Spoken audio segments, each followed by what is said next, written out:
seen between the US and countries has been something we've been arguing for a long time in the arrangement between the US and Indonesia, which is if you're going to have artificial intelligence available and functioning and developing, you've got to look at issues to do with data flows, how they operate across borders. One of the challenges we saw, and one of the things was slowing down the WTO, was this pressure that was being put to stop the maintenance of the moratorium of putting tariffs effectively on data flows. So it was the moratorium on e-commerce. And I don't know if you saw this, but in the US Indonesia arrangement, there is an explicit acknowledgement by Indonesia, and this could only be extracted by the US by creating this as a strategic issue with Indonesia in that arrangement, that they will not only stop blocking the maintenance of the moratorium, they will support it becoming permanent. That's a step right in the right direction, and it's good news for developing emerging economies. We now have to get the same outcome with India and with Brazil and with South Africa, who've also been blocking this. That's the equality of AI. I mean, have you got any examples from perhaps from your members about how AI might impact growth and change the way that trade happens going forward? We're seeing it already about the application of AI on supply chains. I mean, it's just the way and the speed with which I think you can analyze competitive environments, the way in which the AI, if it's able to scrape all the announcement and then reconstitute it, can advise you as to the pathway that you may need to follow. It's happening already. One of the challenges, of course, are people seeing AI as an add-on and only about efficiencies, or are they starting to see how you can integrate it into the business model itself? That requires a different way of thinking, but that seems to be the direction. So we've talked about a lot of things. The reshaping of global trade, I'm done. The reshaping of development economics as well. I mean, what are you looking for in the next 6 to 12 months? What's your outlook? And if I can ask you about next year as well. Well, the whole focus of my sort of organization's attention is around enabling the maintenance and the revitalization of the global trading system, because its collapse is devastating, I think, for the business community. And we can avert that. We're not actually fatalistic here. We're at a hinge point from our perspective, and the right level of pressure, the right level of focus through ASEAN, through other economies, what we're doing on stabilization, what we're doing on revitalization, I think that's our focus for the next 6 months. Don't forget there's the what's called the MC14, which will take place in Cameroon, which is the next big meeting in terms of the sequencing of the WTO meetings, and that's an opportunity, I think, for the principles to be asserted for the revitalization. So we've got a pretty neat time frame there. We also have the need to continue the commitment that the business community has globally to the energy transition, and that's Bellum. So the path, the roadway to Bellum, that's the other dimension that we're focused on very significantly. How do we create value from the resolution finally of the Article 6 debate about carbon markets? We now have potential access to the use of voluntary carbon markets. How do we make that functional? What are the inhibitors to that? So we're working on all those sorts of issues. And then, of course, the next piece, which is really relevant, really to this region as well, is around digitization.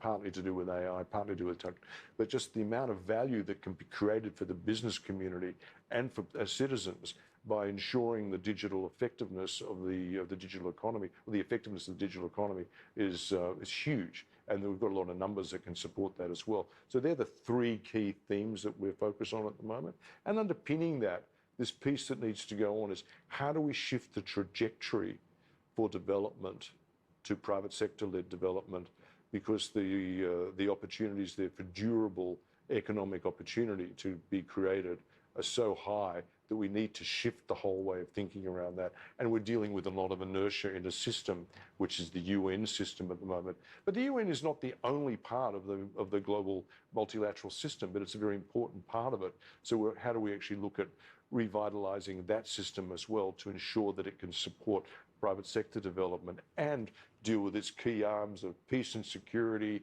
economic development, etc., the things, and human rights that needs to be dealt with, getting back to basics, as the US administration would say. And are you hopeful? I mean, you've previously said that tariffs are a tax. Yeah, well, I mean, call it what it is.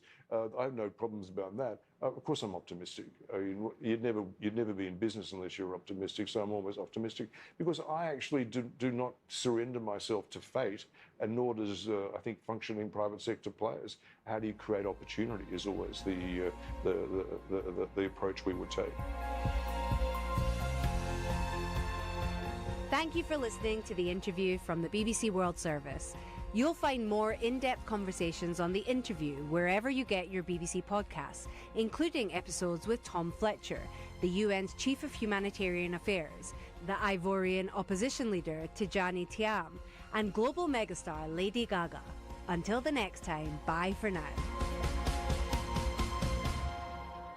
From the BBC, that was The Interview. I'm Saroja Coelho. CBC News is next.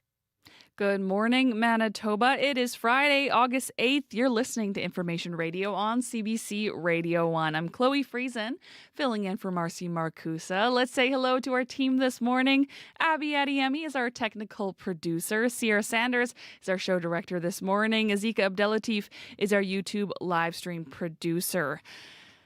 It is a smoky day already out there. You may have heard that or smelt or felt that yesterday, and it is continuing into today. CBC's Matt Humphrey is here with news headlines. Good morning. Good morning. The city's chief of police wants the province to permit the publication of disciplinary actions against officers who commit misconduct. This comes after a 22-year member of the Winnipeg Police Service was charged with a slew of offenses, including drug trafficking, obstruction of justice, and committing an indignity to human remains. Marcus Chambers, the head of Winnipeg's police board, says it may be time for stronger measures to make sure something like this doesn't happen again. We'll hear more. And as Chloe mentioned, much of Manitoba remains under air quality warnings. Environment Canada says the smoke from dozens of wildfires could lead to health concerns. The agency says Flin Flon, in particular, is expected to see an air quality index of over 10 throughout today and tomorrow. And if I may, quite the sunrise. Yes, unfortunately, I do think it's due to the wildfire Oh, yes, smoke. it is, but quite dramatic. But gorgeous. If you're watching on our YouTube live stream, you'll be able to see that from our roof cam shot. So take a look, or you can just look outside your window. Thanks, Chloe. Thank you, Matt. Back soon. Coming up today on the show, thank you for being a friend. That iconic theme song of the Golden Girls will fill the concert hall tomorrow night with a fabulous twist. We'll bring you more and a ticket giveaway. Also, it's a sport you may have played as a kid in gym class, but a dodgeball league for adults is growing in Manitoba. We'll learn how you can join in on a free game. As well, we hope you're in the mood for some jazz music this morning. Coming up, Inia, a local South Sudanese Canadian jazz musician, will be here for a live performance. We'll hear how the music helps her tie her to her roots in Sudan and the inspiration behind her brand new EP. That's coming up just after 7:30. And if you can watch on YouTube, highly recommend you do for that performance. We will be live streaming it as well. For these stories and more, stay with us on Information Radio. Today on Q. I'm Garby Bailey, sitting in for Tom Power. Award-winning Canadian playwright Kat Sandler fell in love with the story of Anne of Green Gables as a child. Anne Shirley. But if you're going to call me Anne, would you please be sure to spell it with an E? Around the same time, she fell in love with live theater. She'll be here to tell you about reimagining Anne's story for this year's Stratford Festival. Q. This morning at 10:30 in Newfoundland, and on the CBC Listen app, or wherever you get your podcast. This is World Report. Good morning, I'm Sam Sampson. World leaders are urging Israel to reconsider its decision to take control of Gaza City, a move that will push Israel closer to occupying the entire Gaza Strip. Prime Minister Benjamin Netanyahu told Fox News that is his objective. That's what we want to do in order to remove Hamas there and to pass it to civilian governance. That is not Hamas and not anyone advocating the destruction of Israel. Israel's military already controls about 75% of the Gaza Strip. The country's military chief opposes the plan to increase that. There are reports he fears it will endanger the lives of hostages and spread the military too thin. As Crystal Gamansing reports, international leaders are raising humanitarian concerns. It's simply unconscionable. Speaking to the BBC breakfast television program, Shayna Lowe with the Norwegian Refugee Council says the past 22 months have already been hellish in Gaza. The Israeli government is not listening. It's not listening to the consensus of its citizens. It's not listening to the consensus of the international community. UK Prime Minister Keir Starmer called Israel's plan to escalate its offensive in Gaza wrong. A statement issued early this morning said in part, this action will do nothing to bring an end to this conflict or to help secure the release of the hostages. It will only bring more bloodshed. Turkey's foreign minister also issued a statement saying every move by the fundamentalist Netanyahu government aimed at perpetuating genocide against the Palestinian people and extending the occupation deals a severe blow to international peace and security. Australia, China, Finland, and Germany are just a few of the other nations expressing concern over Israel's plans to seize control of Gaza City. In denouncing the move, Volker Turk, the UN's High Commissioner for Human Rights, reminded the world of the 2024 landmark opinion ruling of the International Court of Justice. It declared Israel must bring its illegal occupation of the Gaza Strip, the West Bank, including East Jerusalem, to an end as soon as possible. Crystal Gamansing, CBC News, London. Today is the deadline set by U.S. President Donald Trump for a ceasefire between Russia and Ukraine. Trump has threatened new tariffs on Russia and its trading partners. But so far this morning, there's been nothing. It comes amid speculation about a potential meeting between Trump and Russian President Vladimir Putin. Tom Perry joins us now from Washington. Tom, is there any indication on what Trump will do? At this point, not really. I mean, back in late July, Trump gave Vladimir Putin until really this week to agree to a ceasefire in Ukraine or face these new U.S. sanctions. Russia has not done that, obviously. But this week, we did see Trump's envoy, Steve Witkoff, fly to Moscow for talks with the Russian president. The White House says the meeting went well. The Kremlin says it was constructive.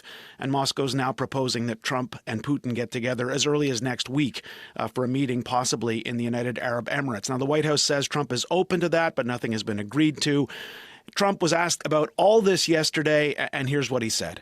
Does Putin have to meet with Zelensky in order and before you and Putin have to meet? Or you hope to meet with him, he doesn't have to agree to meet with Zelensky. Is that what you're saying? No, he doesn't. No. So Trump's sounding, I guess, more flexible about what might come next, also saying it's not necessary for Putin to meet with Ukrainian President Volodymyr Zelensky before Trump and Putin get together. Ukraine, of course, wants to be part of any discussions that could decide its future or even its survival. Now, Trump has announced new tariffs on India because it buys Russian oil, but as for further sanctions to try to stop the war, as Trump says, we'll have to wait and see. The CBC's Tom Perry in Washington. Thank you. Thank you. The Trump administration is offering $50 million for information leading to the arrest of Venezuelan President Nicolas Maduro. That is double the reward it was previously offering. U.S. Attorney General Pam Bondi is accusing Maduro of being one of the world's largest narco traffickers. Maduro uses foreign terrorist organizations like TDA, Sinaloa, and Cartel of the Suns to bring deadly drugs and violence into our country. Maduro was indicted in Manhattan federal court in 2020 on charges of narco-terrorism and conspiracy to import cocaine. There's been a bounty on him ever since. We'll get a better picture of the state of Canada's job market later this morning. Statistics Canada is releasing the labour force numbers for July. And as Nisha Patel reports, the outlook remains uncertain.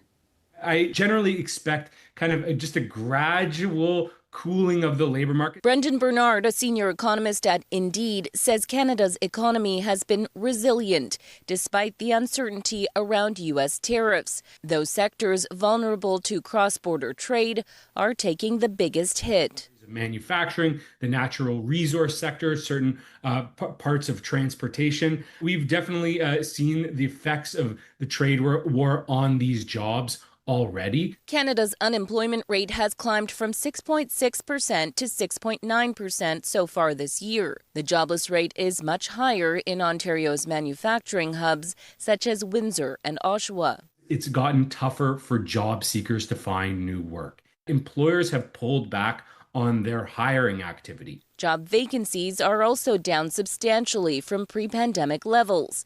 And Bernard says in a slower economy, workers are changing jobs less frequently, which he finds a little concerning. Job hopping is one important source of how individual workers get ahead. Pay gains, better working conditions. It also means fewer positions available for entry-level workers like students, who are especially struggling to find jobs right now. Nisha Patel, CBC News, Toronto. Advance polls open today in the Alberta riding of Battle River Crowfoot. Polling stations will stay open until Monday for anyone who wants to cast an early ballot in this federal by-election. It is a hotly contested race, with Conservative leader Pierre Poilievre hoping to regain a seat in Parliament and more than 200 other candidates stepping up to challenge him. Instead of one long ballot, electors will have to write in the name of their preferred candidate. The First Nation of Nacho-Nayakdun in Yukon wants the territory to overhaul its mining practices. The Yukon government created a draft framework of new mining legislation, but the First Nation says it will not support the new rules. And as Marissa Mayer reports, it says it will fight any new mining claims on its traditional territory. As it stands, we will not sign it. Chief Donna Hope says she wants a full overhaul of Yukon mining practices so that the legislation aligns with the First Nations land settlement agreement. Nacho-Nayakdun says the government is refusing to make systemic changes. There's no confidence for us to be able to support and maintain our culture, our language, and our identity across the scape, and fulfill our obligations within that final agreement that supports that. Until land settlement discussions are resolved, Hope and others from Nacho-Nayakdun say claims staked on their territory will be considered unlawful. And the First Nation says it's adopting its own mining policy. The land use planning process comes very early in our final agreements. And really, it should have been completed 3 decades ago. We wouldn't be in the situation we are right now if we knew where the go and no-go zones were across the landscape. John Stryker is the Yukon Minister of Energy, Mines and Resources. He says mining companies should consult with First Nations, but that Nacho-Nayakdun's final agreement gives the Yukon government authority over non-settlement lands. The law is the law of the Yukon, and it is the existing minerals legislation until we get this new minerals legislation in place. The First Nation says it will take legal and political action against claims staked, should it need to. Marissa Mayer, CBC News, Whitehorse. Canadian tennis phenomenon Victoria Emboko is basking in her victory at the National Bank Open in Montreal.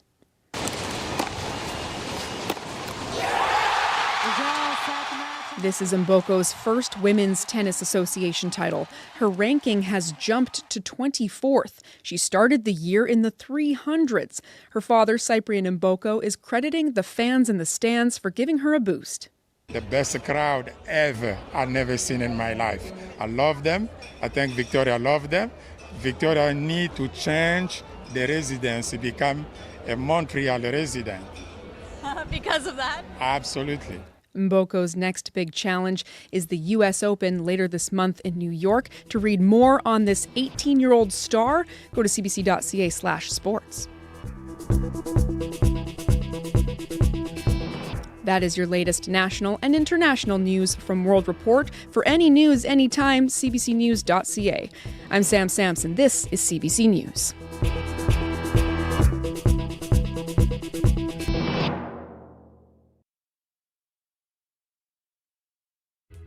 Good morning, Manitoba. I'm Chloe Friesen, filling in this morning for Marcy Marcusa. You're listening to Information Radio on CBC Radio 1. 89.3 FM, 990 AM on our YouTube live stream or anywhere on your CBC Listen app. Thanks for joining us this morning. Coming up on the show, Ontario Premier Doug Ford says U.S. President Donald Trump might not wait until next July to reopen the CUSMA trade deal. We'll hear more about what that could mean for Canada and how we can start getting ready now. Also, when you feel really passionately about something and a friend or colleague sees things entirely differently, do you agree to disagree or get angry? We'll talk about anger and whether there's ever a place for it in our day-to-day communication. But first, thank you for being a friend. That iconic theme song of the Golden Girls will fill the concert hall tomorrow night with a fabulous twist.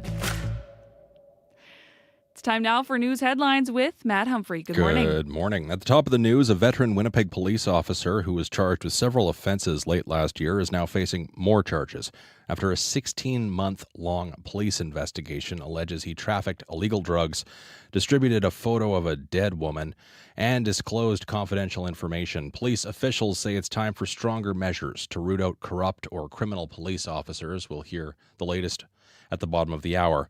And the family of a Manitoban man who's been missing for several weeks is asking the public to be on the lookout for him and to sign a petition to mandate silver alerts on cell phones for seniors who are missing.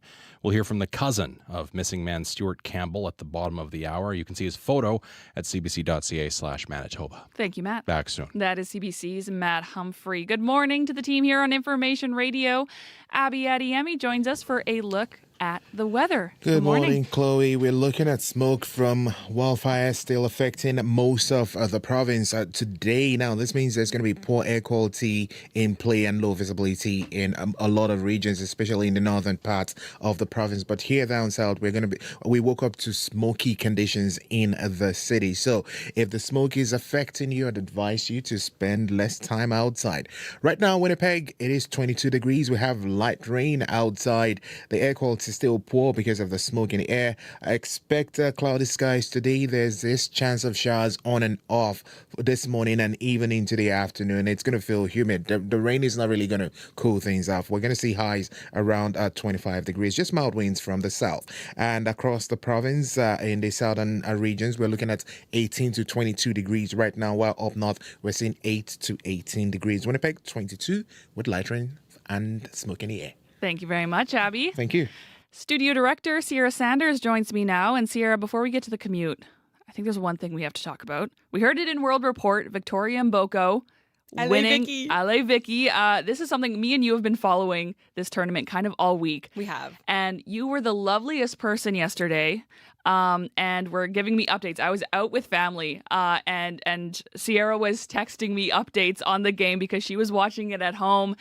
And then I got the text that she won. It was, what was that moment like watching it? I was honestly, I kind of felt like I was there. I was with the crowd. You're kind of sitting on the edge of your seat for every game in the set, and you're kind of just sitting there, and you get nervous every time, because points do go back and forth. And so there were times where she would give up a point to Osaka there, and I did get a little, I'm like, oh no, what happened? What's going to happen? But it was just so, oh my goodness, just to see the almost looked like relief on her face when she finally won. And I think that was the best part. And you could just see how she was just so excited and elated, and seeing her parents as well. Oh, that's what gets me when watching sports, when they pan to the stands and it's like loved ones.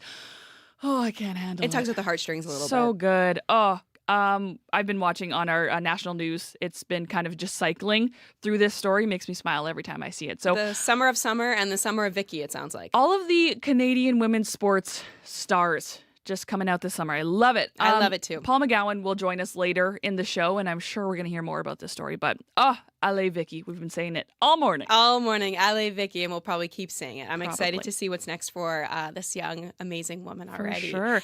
The commute. It is a Friday morning commute today. So things are quite slow at the moment, so things are moving smoothly if you are out on your drive already.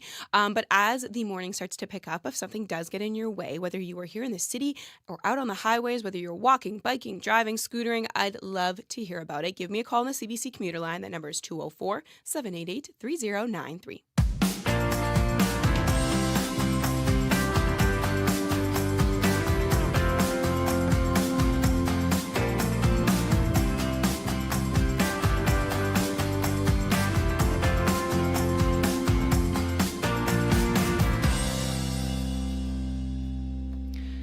Well, first up on the show. Thank you for being a friend. Travel down the road and back again.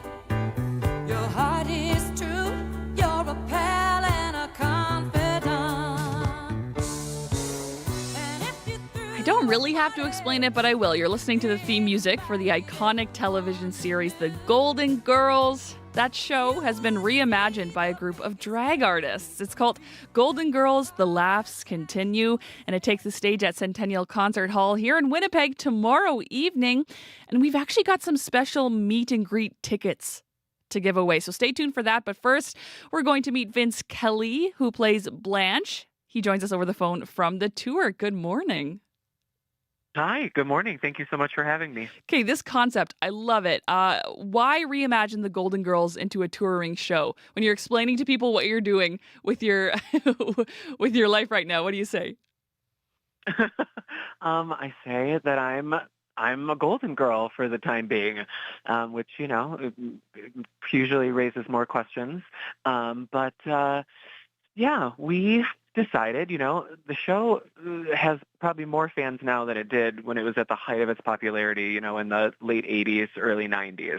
It's just kind of been so timeless and kept growing generation to generation. And it's got conventions now, and there's Golden Girls cruises and the pop-up restaurants and everything like that. So, we wanted to be a part of the fun and give you a fun, tangible, real-life, brand new episode to come and enjoy. Even if you've seen, every episode of The Golden Girls 10 times, you haven't seen our show, which is an all-new script, and it takes place in 2025. So we thought that would be a fun little concept. Is there a Golden Girls connection to drag, or is this something new? Yeah, I mean, here's the thing. In the original airing of the show, and as well as the real lives of the four iconic women who played those parts, LGBTQIA issues were always there, and they handle them very lovingly and very caringly and in a fun way, and we're bringing things up on air that were kind of taboo at that time. Gays have always had a connection to the Golden Girls in that way. So having it done by drag artists isn't a crazy stretch of the imagination. And I like to say that sometimes it takes a bigger foot to fill such iconic shoes. So, we're just trying to do our part. Now, you play Blanche. Before you tell me about the character, can you tell me about your outfit? What do you put on for these performances? I imagine it's fabulous. Yes, yeah. So I also do the costumes for the show, which is a fun little activity for me. And we use a lot of real vintage pieces because even though our show takes place modern day, the set and the wardrobe is as if, they just kept going on the air. They've never bought anything new. They just kind of kept going.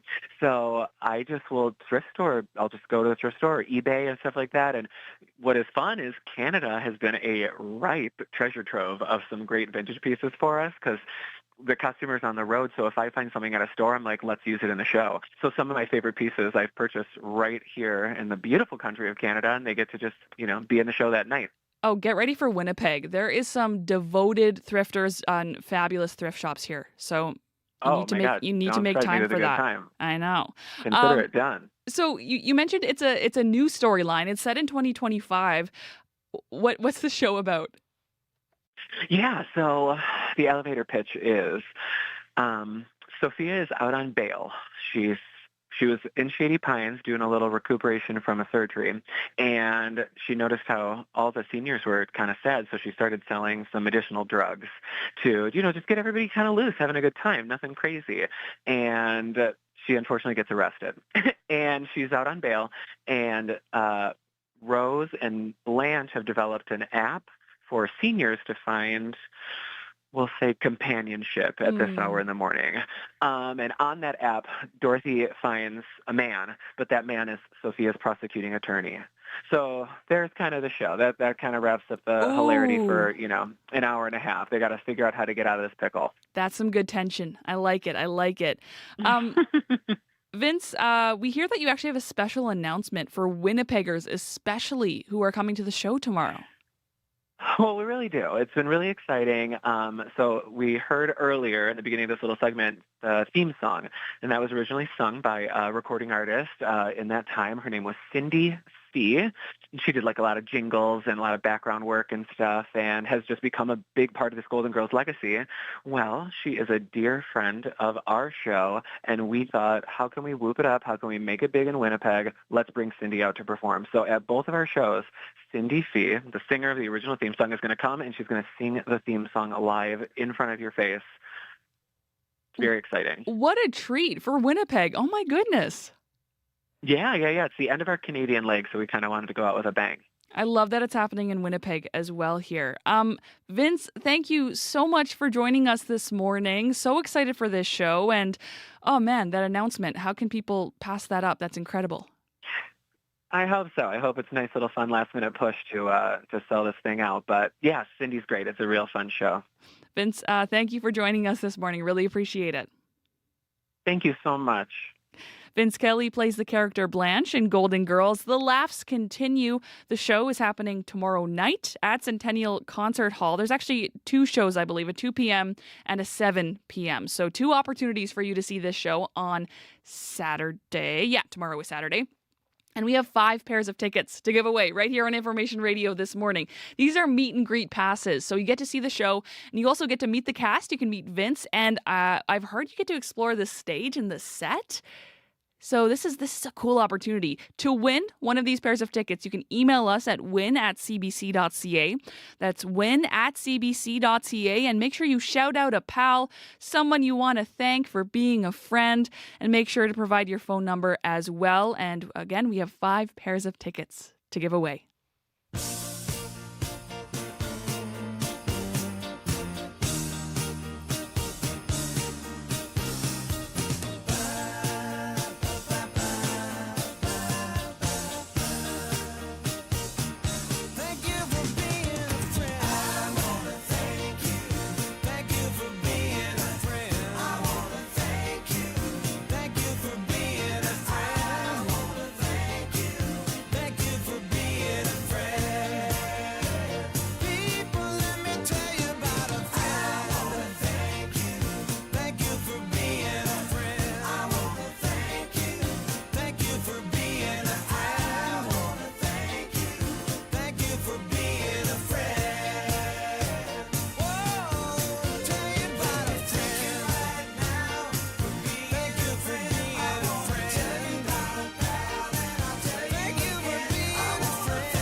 Of course, that is Thank You for Being a Friend, the theme song from Golden Girls. And again, we have 5 pairs of tickets to give away to Golden Girls.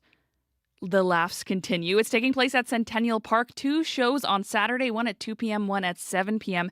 And you can win tickets to this show right here on Information Radio. Email us, win@cbc.ca. That's win, W-I-N, @cbc.ca. And make sure you shout out a pal, someone you want to thank for being a friend. And a reminder, it's not just tickets, it's a meet and greet pass as well. We carry a world of information in our pockets because we want to know. It's news you can trust, delivered when you want and where you want on Canada's News app. Now with CBC Radio 1, local and live. Download the CBC News app for free. The time is 6:24. You're listening to Information Radio on CBC Radio 1.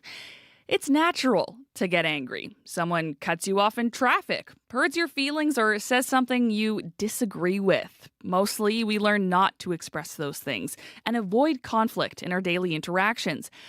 But is there ever a place for anger, particularly when we're talking about ideas that matter? Randy Boyagoda is a writer and professor of English at the University of Toronto, where he serves as the school's advisor on civil discourse. Good morning. Good morning. Good morning. So what place does anger have in conversations about ideas and issues that matter?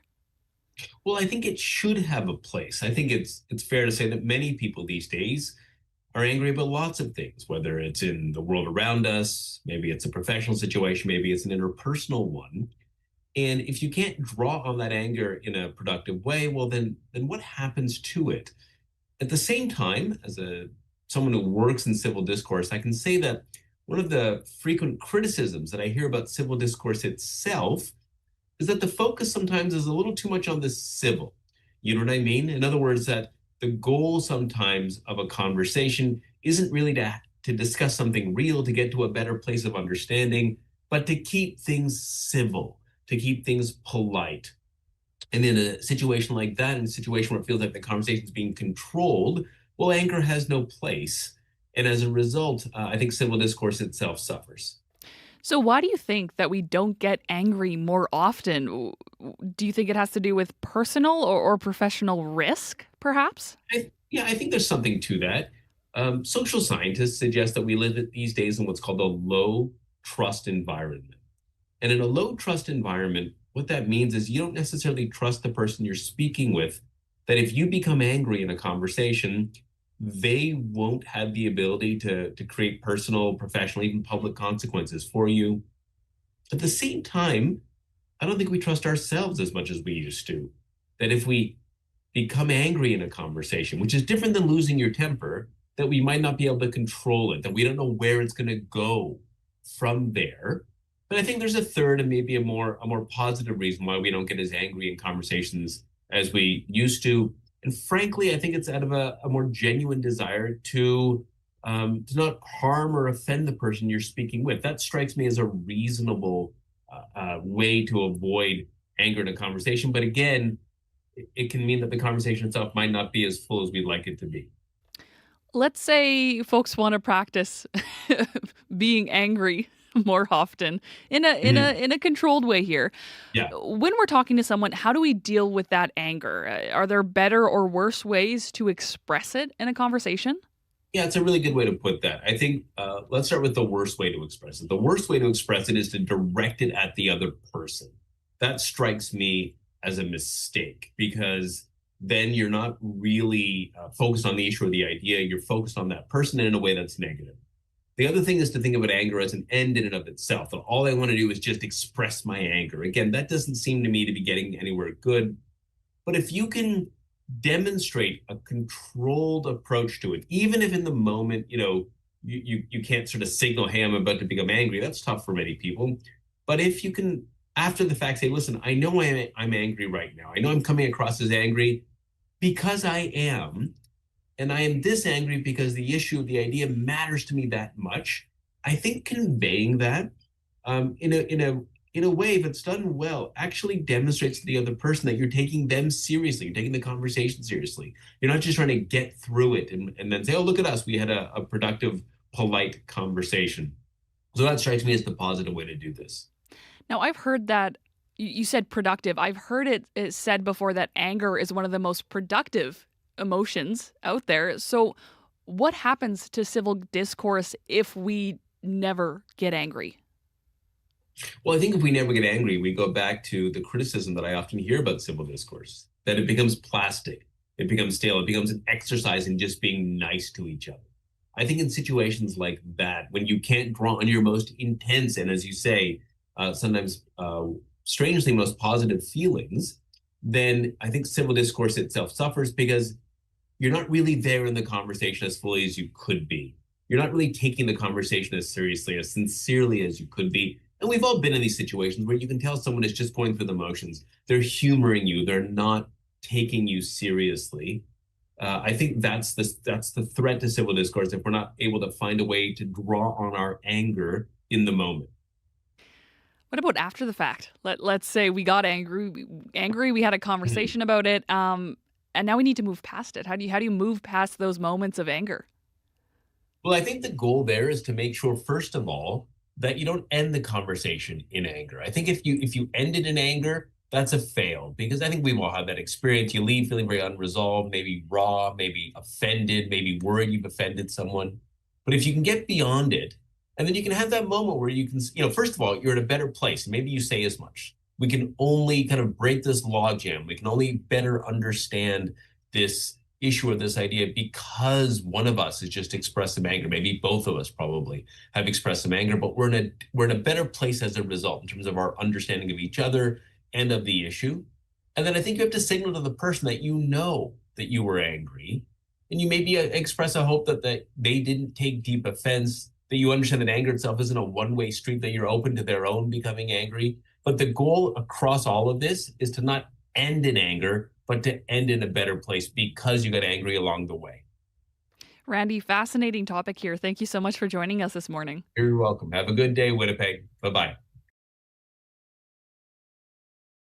Toronto, where he serves as the school's advisor on civil discourse. You're listening to Information Radio. Your CBC News is next. This is CBC News. At 6:30, we're at 22 degrees with an air quality warning and light rain in downtown Winnipeg. We're expecting showers throughout the morning. Good morning. I'm Matt Humphrey. Today is the last day of a referendum at Broken Head Ojibwe Nation. Members of the band northeast of Winnipeg are voting on a partnership with sand mining company CO Silica. The CBC's Bartley Kivas has your details. Broken Head members are voting on a potential deal with CO Silica, which wants to drill thousands of wells in southeastern Manitoba, albeit not on the First Nations reserve lands. The Alberta company is offering Broken Head 5% of the profits from its operations and says that could work out to $20 million a year once the project is fully operating. CO Silica is about to apply for an environmental license to mine this sand. The province rejected an earlier application last year. The vote today coincides with Treaty Days at Broken Head, which is sponsored by CO Silica. Bartley Kivas, CBC News, Winnipeg. Winnipeg's police chief is asking the province for help ensuring criminals don't have a place in the police department. This comes after a 22-year member of the Winnipeg Police Service was charged with a slew of offenses, including drug trafficking, obstruction of justice, and committing an indignity to human remains. Chief Gene Bowers sent a letter to Manitoba Justice Minister Matt Wiebe asking for a code of conduct to be included in the Police Services Act. Wiebe says that's in the works. We received the letter yesterday and happy to continue to work with him. You know, it's important. We need to ensure that we have a high standard of police accountability in Manitoba. And that, you know, ultimately, if we increase the transparency in the communities that they serve, and that's the outcome that we're going to see. However, Wiebe would not commit to allowing the publication of disciplinary actions against police who commit misconduct. Bowers, the chief, is asking for that change to bring Manitoba in line with most other jurisdictions in the country. The cousin of a missing Manitoba senior says he might have been found already if Canada had a better silver alert system. 69-year-old Stuart Campbell was last seen on July 15th at a friend's home near Stonewall. His car was found 9 days later on a muddy road near Starbuck. Lana Knorr says her second cousin suffers from dementia, and she suspects he may have hitched a ride with a passing motorist after running out of gas. She wishes Canada had a system in place which would send out cell phone alerts when vulnerable people go missing. It's extremely important for everywhere in Canada to have that, not just Manitoba, because I believe that if we had had that alert, we probably would have had better results of Stuart and where he is. Norris says Stuart's family hasn't given up hope. He'll be found. You can see his photo at cbc.ca/Manitoba. Nearly 3,000 bikes are stolen each year in Winnipeg, and a very small percentage of them are returned to their owner. Other cities have invested in security measures like bike lockers and more racks throughout the city. Councillor Marcus Chambers says the Public Works Committee and all the relevant departments need to come together to combat bike theft in Winnipeg. Whether it's a combination of building bike lockers, whether it's revisiting the bike bait program, if an individual steals that, they're immediately arrested. What we have to do is figure out a way of curbing the amount of bike thefts because, again, as people are riding to different locations and coming out, their bikes are gone, and it's not a pleasant feeling. Chambers says bike theft is a problem of epidemic proportions. He says the Public Works Committee is open to anything that will help reduce the amount of theft in the city. And for more on that story or any of our stories, again, you can go to cbc.ca/Manitoba, or you can use the CBC News app.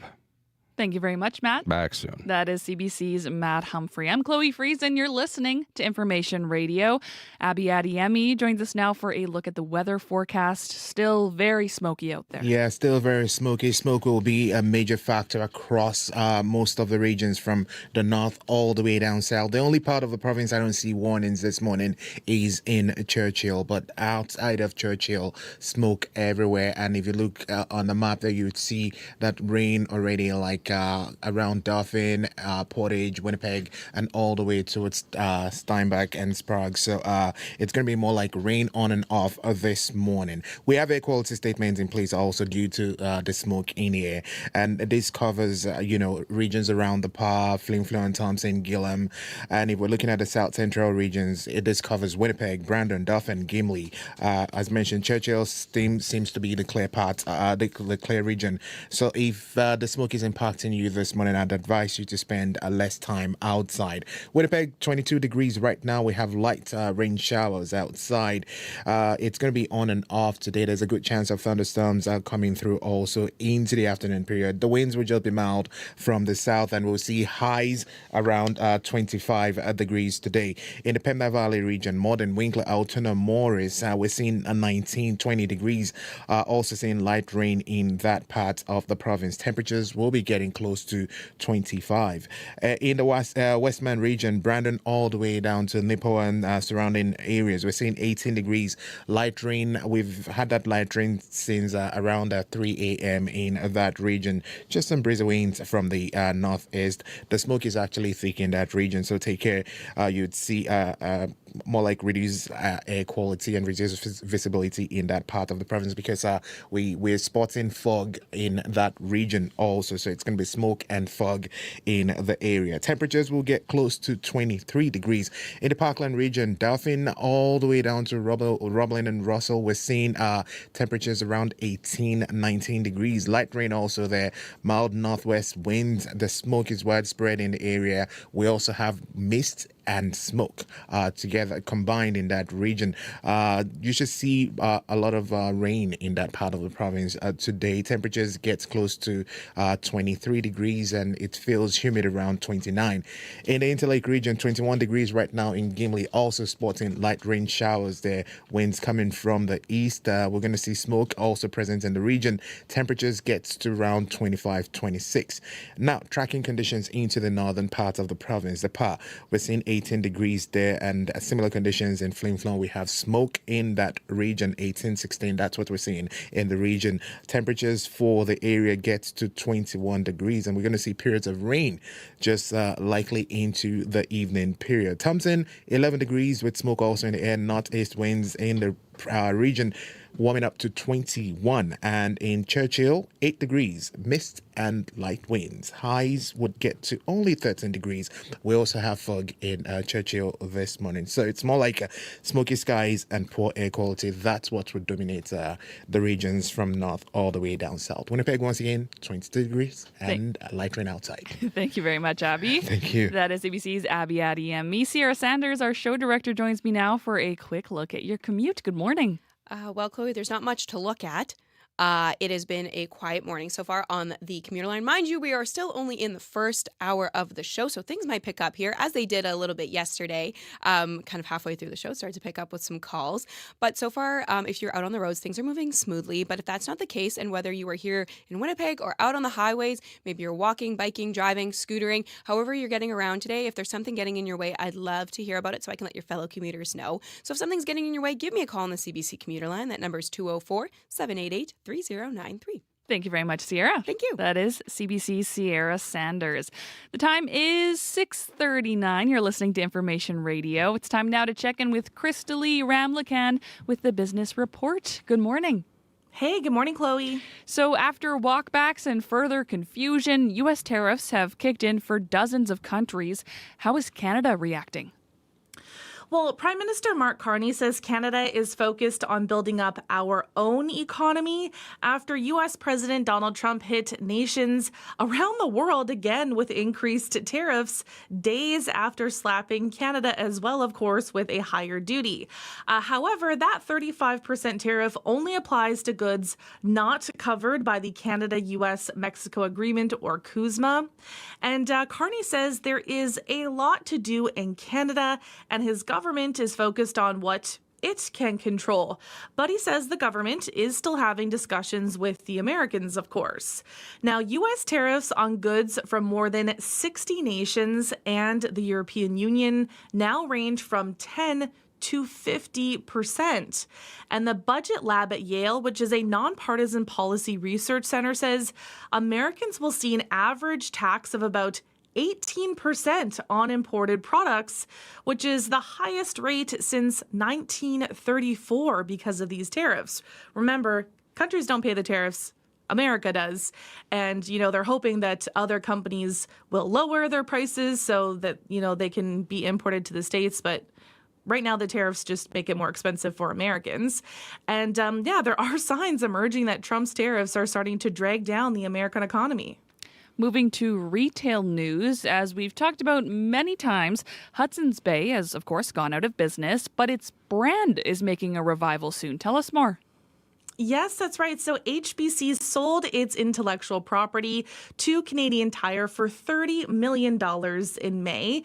And Canadian Tire's CEO says shoppers will get their first peek at what the Hudson's Bay brand looks like under Canadian Tire ownership later this year. So the company plans to release some updates and fun initiatives, it says, linked to the Fallen department store in the fourth quarter of this year. The full launch is planned for the second half of next year. And so, HBC sold its iconic stripes motif, which, is kind of iconic in Canada, and its coat of arms, along with catchphrases like Bay Days and the Zellers slogan, "The lowest price is the law." And Canadian Tire has yet to reveal what exactly it's going to do with the trademarks. The CEO says his company is feeling the weight of keeping the legacy alive, though, of what was the country's oldest company. It was 355 years old. I wish the lowest price was the law. Me too. I do wish that was the law. It's a good slogan. Crystal Lee, I've been seeing this on my feed all week here. Some people are worried about a new feature on Instagram. What can you tell us about that?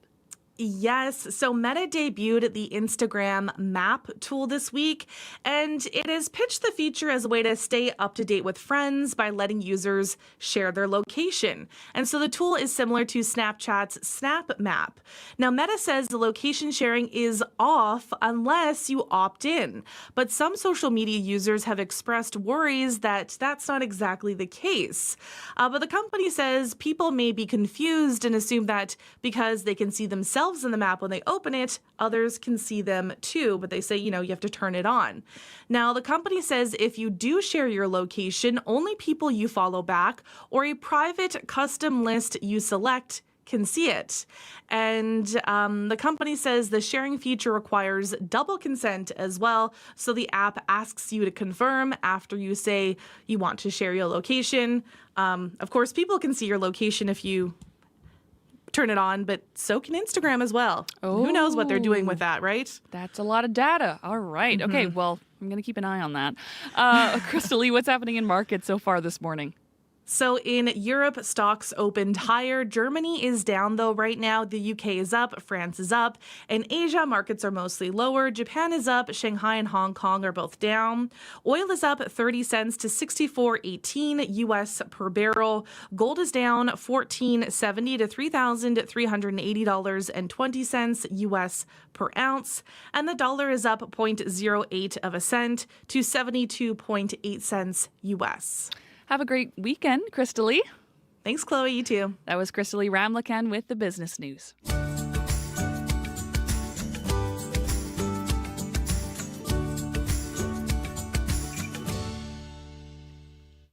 Well, next up on the program. Do you want to build a snowman? Come on, let's go and play.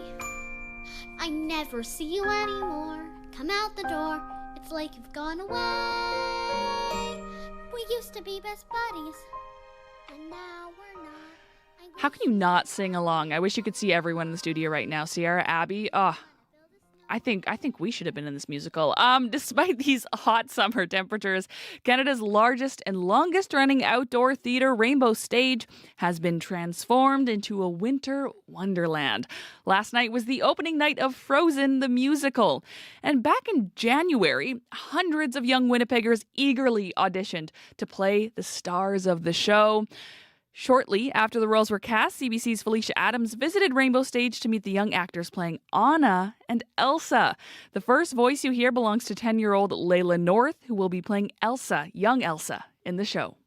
It's really exciting. I honestly didn't think I'd get the role because there were so many amazing people there.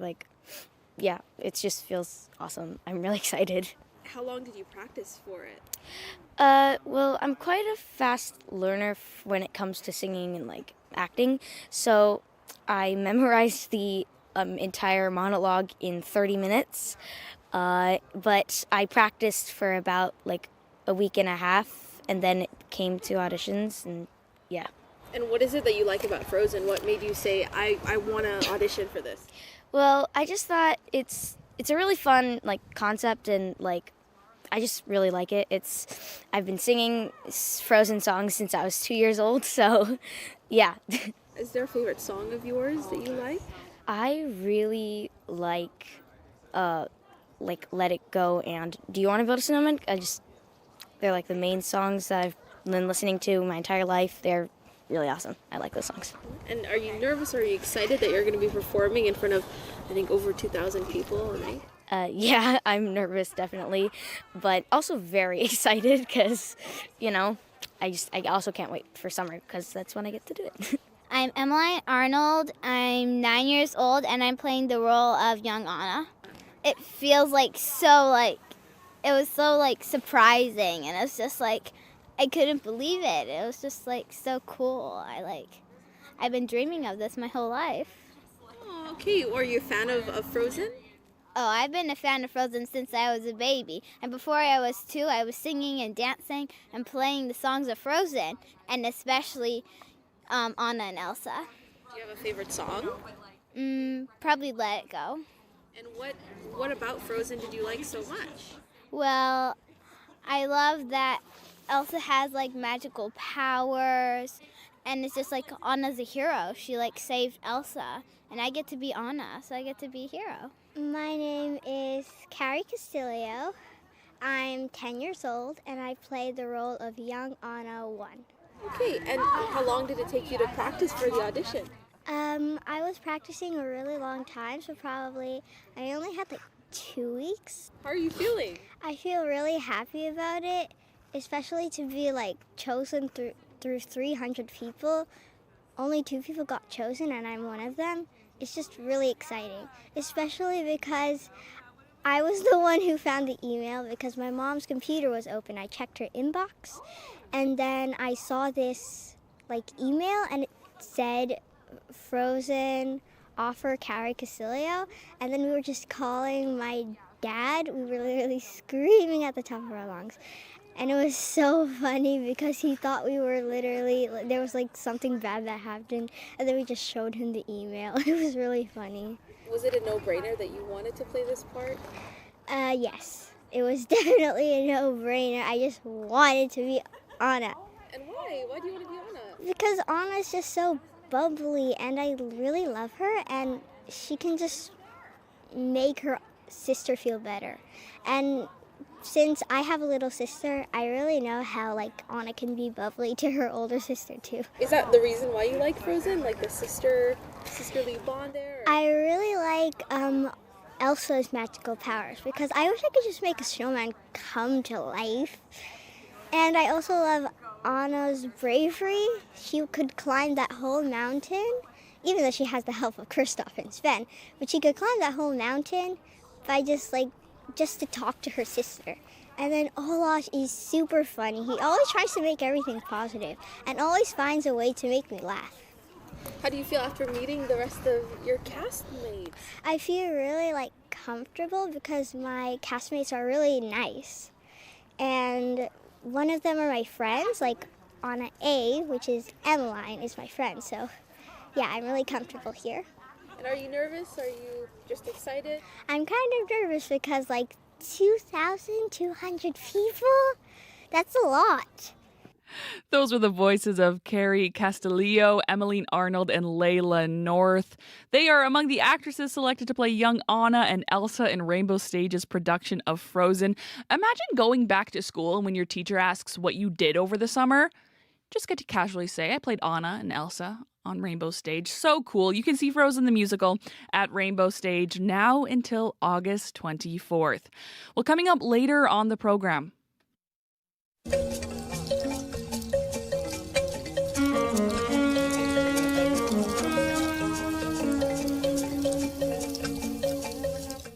It's a taste from Winnipeg jazz musician Inia. She'll be here live in studio for a performance and interview. We'll hear more from her about her recent EP release and how her family inspired her to pursue music. Stay tuned for that conversation and live performance. Well, next on the show, Ontario Premier Doug Ford says U.S. President Donald Trump could try to reopen the CUSMA trade deal early. The deal is up for review next July, but Ford says Canada needs to be ready now. For his take on this, we've reached Viet Vu. He's the Manager of Economic Research at the DAIS at Toronto Metropolitan University. Welcome back to the show, Viet. Good morning, Chloe. So Doug Ford says Trump might try to reopen the CUSMA deal before 2026. How seriously should we take that? Look, Doug Ford is a skilled politician. And these tariffs, as I have often noted, are political to Donald Trump. And so his strategy has been erratic, and as a result, I think we should be taking the Premier's comments somewhat seriously. In addition, from the start of his term, Donald Trump has repeatedly talked about his wish to renegotiate CUSMA and how he wants to pursue bilateral trade deals instead of a multilateral deal that CUSMA is. As of right now, there are a couple of vehicles Trump could use to reopen negotiations early instead of the prescribed 6 years review of the agreement. The most drastic but unlikely move is for him to say, with congressional approval, that the U.S. is withdrawing from CUSMA in 6 months, effectively triggering a full-on renegotiation. So why might Trump want to start talks early? Does he want to do this at the same time as these tariff negotiations? I mean, there could be any number of reasons, right? But I don't think the tariff negotiations actually factor into it, because the first big reason that I see is about the new US economic numbers and how they're starting to show that these tariffs have been bad for the American economy. Now, as economists are not surprised by this, but this runs counter to the claims Trump and his team has been making about how the tariffs are a means to an end towards these grand trade deals that just haven't materialized. So he'll be looking to escalate, to double down on his rhetorics and negotiate, quite frankly, the biggest trade deal that US has with another country. In addition, major domestic controversy that threatens his domestic support, such as the Epstein scandal, that doesn't seem to be going away, means that he'll be looking for ways to distract from such issues. And announcing the reopening of CUSMA could certainly be one such distraction. So what's really at stake for Canada if CUSMA talks are reopened on Trump's terms? Regardless of who opens CUSMA negotiations, the stakes are extremely high. So far, apart from targeted tariffs against steel and lumber, Canada has been largely protected from the broad-based tariffs thanks to CUSMA. In addition, CUSMA also protects dairy supply management, a key Trump demand from being discussed. And so if we are unprepared, which I don't think we are, the economic cost will be immense. I do think it's worth noting, though, that the US itself likely doesn't want to wholly renegotiate CUSMA, just parts of it. So we have this warning, I'll call it, from Doug Ford. What then should Canada be doing now to get ready? Yeah, I think there are three aspects to Canada's preparation. The first aspect is to use the current tariff negotiations to study Trump's negotiating tactics. While we have negotiated with him before during his first term, we cannot assume that he will negotiate in the exact same way. The second aspect is to be clear about our own goal and Trump's goals in this new agreement. That will require internal discussions not just within the federal government, but also with our provincial and territorial counterparts. Finally, the third aspect is about identifying leverage. From taking stock of what we have that the US needs, let's say potash for their agriculture, to investing in industries that we want to decouple from the US, like in artificial intelligence, and also strengthening relationships with Mexico, the third party to this trade agreement. It's about ensuring you have enough cards to play. If we didn't have anything the US wanted, they would not want to negotiate a trade agreement in the first place. Viet, in your opinion, what would a strong strategy look like for Canada if Trump does try and negotiate? Yeah, look, in my personal and not professional opinion, I say deploy Justin Trudeau and Katy Perry as our trade negotiators, I right? love it.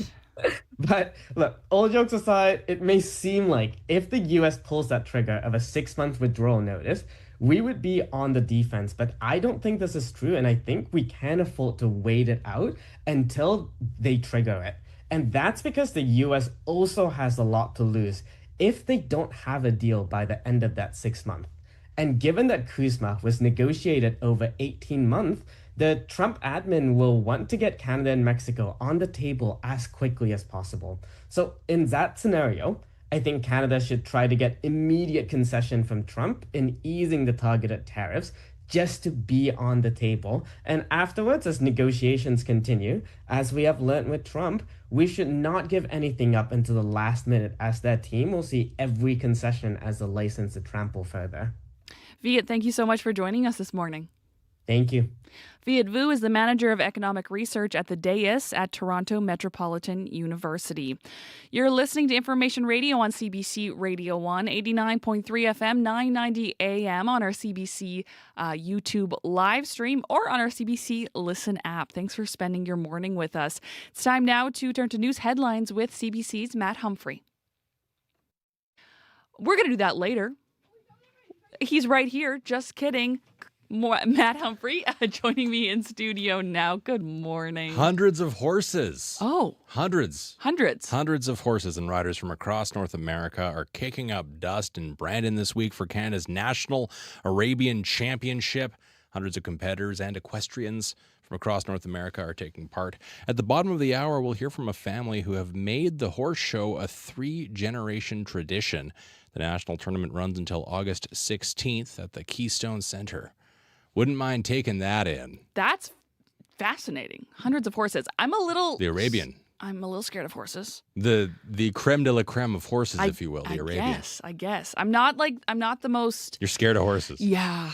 What part? I think they're beautiful at a distance. Love a horse. Is it their pupils? No, I think they're beautiful. I think it's just like their size and their strength and... You're surprised every time you go near a horse. They're huge. So props to the folks who are comfortable around horses. Yeah, absolutely. That's awesome. Matt, before you go, I want to ask you your memories associated with dodgeball. Oh, gosh. What comes up for you? Oh, my gosh. Did you enjoy it? Was it something that you took part in? It was a classic gym class activity. You had to take part in it. Right. But gym class wasn't a safe space for me growing up in high school. But dodgeball, eh? Do you think an adult dodgeball league could perhaps help you reclaim maybe those experiences? You don't want to see me throw. Okay. But it's fun. It is so fun. It's so much fun. I loved dodgeball in school. It was a opportunity for me.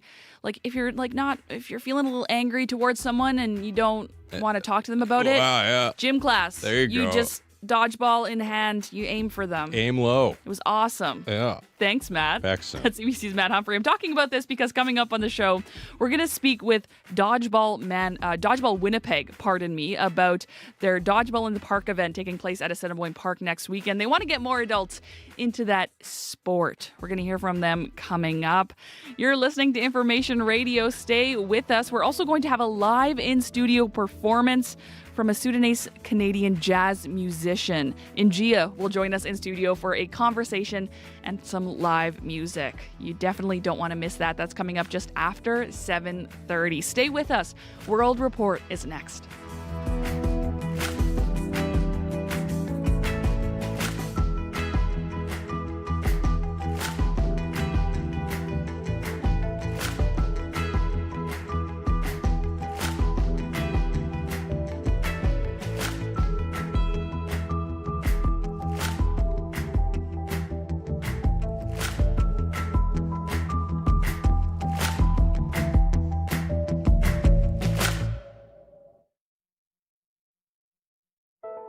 Today on The Current. I'm Sean Henry. There's been a massive spike in the popularity of e-scooters in recent years, but there's also been a huge rise in related injuries and even deaths. E-scooter injuries are on the rise. Nearly 1,000 people went to hospital for scooter injuries. How to make the road safer for e-scooters and everyone else, coming up on The Current. The Current, This morning at 8:37, 9:07 in Newfoundland, and on the CBC Listen app.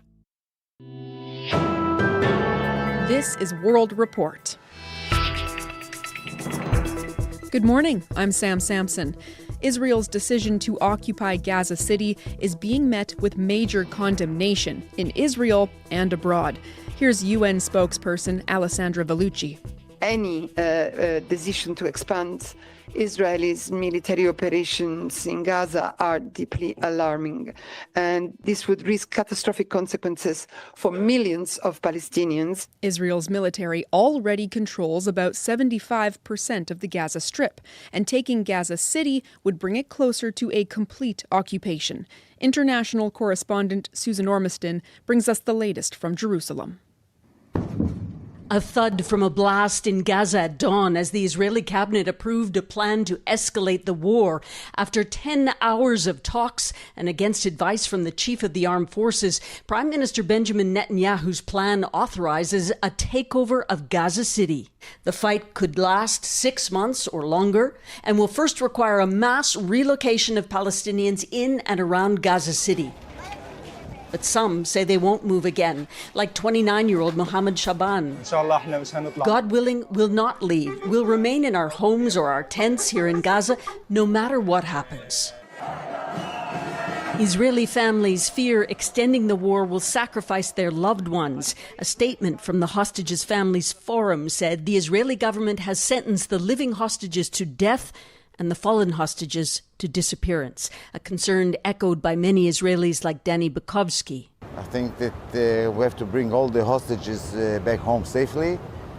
Afterwards, if they decide to take over the entire Gaza Strip, it's their decision. The goals, according to the government, are to disarm Hamas and return all the hostages.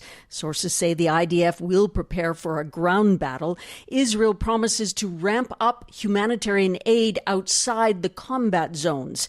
But Israel's opposition leader, Yair Lapid, says Netanyahu's plan will kill soldiers, cost tens of billions to the Israeli taxpayer, and lead to a political collapse. As Israelis and Palestinians stare down another half year of war, at least. Susan Ormiston, CBC News, Jerusalem. Today is the deadline set by U.S. President Donald Trump for a ceasefire between Russia and Ukraine. Trump has been threatening Russia with heavy tariffs if a deal is not reached. But late yesterday, he seemed to back off of that when he spoke to reporters in the Oval Office. Is your deadline still standing for Vladimir Putin to agree to a ceasefire, or is that fluid now? It's going to be up to him. We're going to see what he has to say. It's going to be up to him. Very disappointed. There are plans for Trump to meet with Russian President Vladimir Putin in the coming days. Trump says he is willing to meet with Putin even if the Russian president won't agree to Ukrainian President Volodymyr Zelensky being there. Does Putin have to meet with Zelensky in order and before you and Putin have to meet? Or you hope to meet with him, he doesn't have to agree to meet with Zelensky. Is that what you're saying? No, he doesn't. No. The war in Ukraine has been grinding on for more than 3 years now. Blackbird Group, a Finland-based military analysis center, says Ukraine has suffered some big territorial losses in the past 3 months. In total, it says Russia has occupied about 1/5 of Ukraine. We will get a better picture of the state of Canada's job market later this morning. Statistics Canada is releasing the labour force numbers for July. And as Nisha Patel reports, the outlook remains uncertain.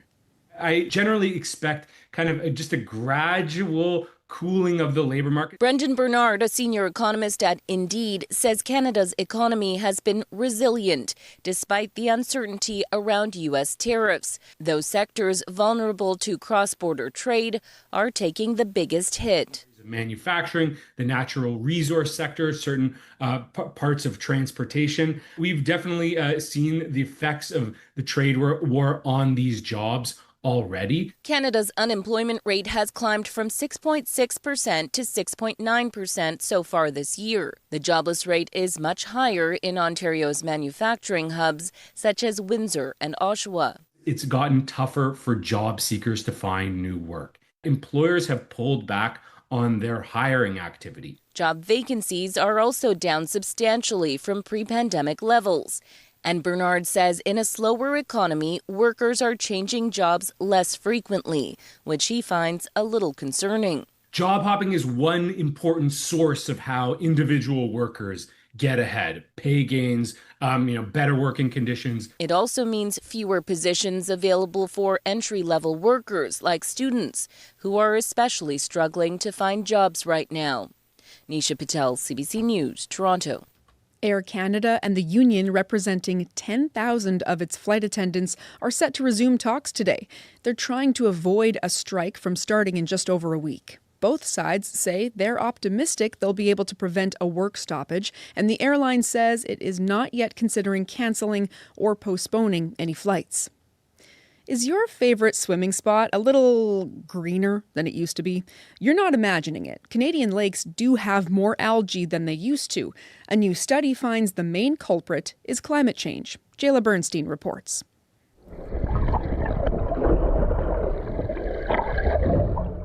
When scientists noticed algae growth was on the rise in lakes across Canada, they wanted to find out why. So they compared core samples from 80 lakes coast to coast to historical data on air temperature, solar radiation, and nearby human activity. Their findings: climate change was the main driver, says this lead author. Rising temperature is a major factor behind all this increase in chlorophyll. Hamid Ranbari is a postdoctoral researcher at Université Laval. He says some algae is necessary for aquatic life, but too much of it. That's where the problem starts. Issues like low water quality and low oxygen levels, which can be harmful for fish and other species. Maëlle Trépon is with Fondation Rivière, a Quebec advocacy group for freshwater. It's a big problem because there's a reduction in biodiversity locally, but there's also a clear impact on cities and municipalities and their economics because less fishing industry, less tourism. Ranbari says what's needed is global climate action and local efforts to boost the health of waterways. In the long run, the solution will be any climate action to limit the carbon footprint of humans. But in the short term, I think simple acts could really help the lakes.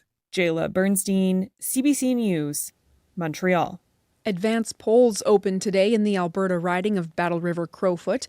Polling stations will stay open until Monday for anyone who wants to cast an early ballot in the federal by-election. It is a hotly contested race, with Conservative leader Pierre Poilievre hoping to regain a seat in Parliament and more than 200 other candidates stepping up to challenge him. Instead of one long ballot, electors will have to write in the name of their preferred candidate. Canadian tennis fans are celebrating Victoria Emboko's stunning win at the National Bank Open. She entered as a wild card, then took down some highly ranked tennis players. Now, Emboko is the new women's champion. Sarah Levitt has more on her victory.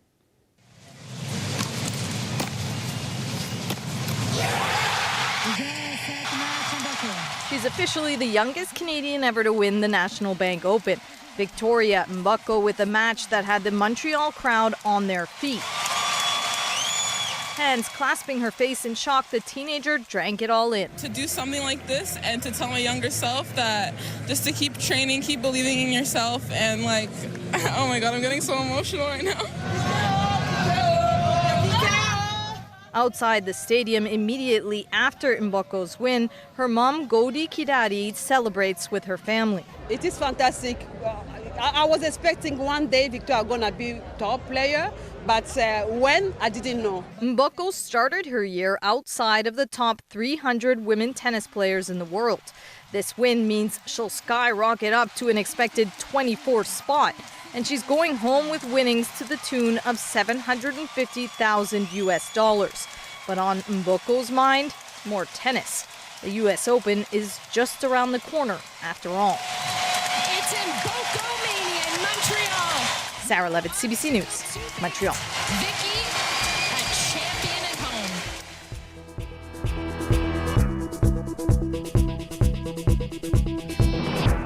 And that is your latest national and international news from World Report. And if you're enjoying the World Report podcast, follow us. Tell a friend. That way, you'll help spread the word.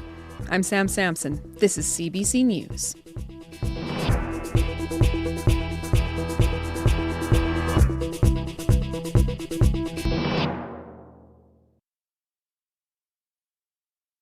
Good morning, Manitoba. I'm Chloe Friesen, filling in this morning for Marcy Marcusa. You're listening to Information Radio on CBC Radio 1. 89.3 FM, 990 AM on our YouTube live stream or anywhere on your CBC Listen app. Coming up on the show, we're getting jazzy this morning. Coming up, Ingia, a local South Sudanese Canadian jazz musician, will be here for a live performance. We'll hear how music helps tie her to her roots in Sudan and the inspiration behind her new EP. Also, we'll hear from Paul McGowan about 18-year-old Canadian tennis star Victoria Emboko's rise to the top at the National Bank Open. But first, it's a sport that you may have played as a kid, but a dodgeball league for adults is growing in Manitoba. Coming up, we'll learn how you can join in on a free game to reignite those gym class memories.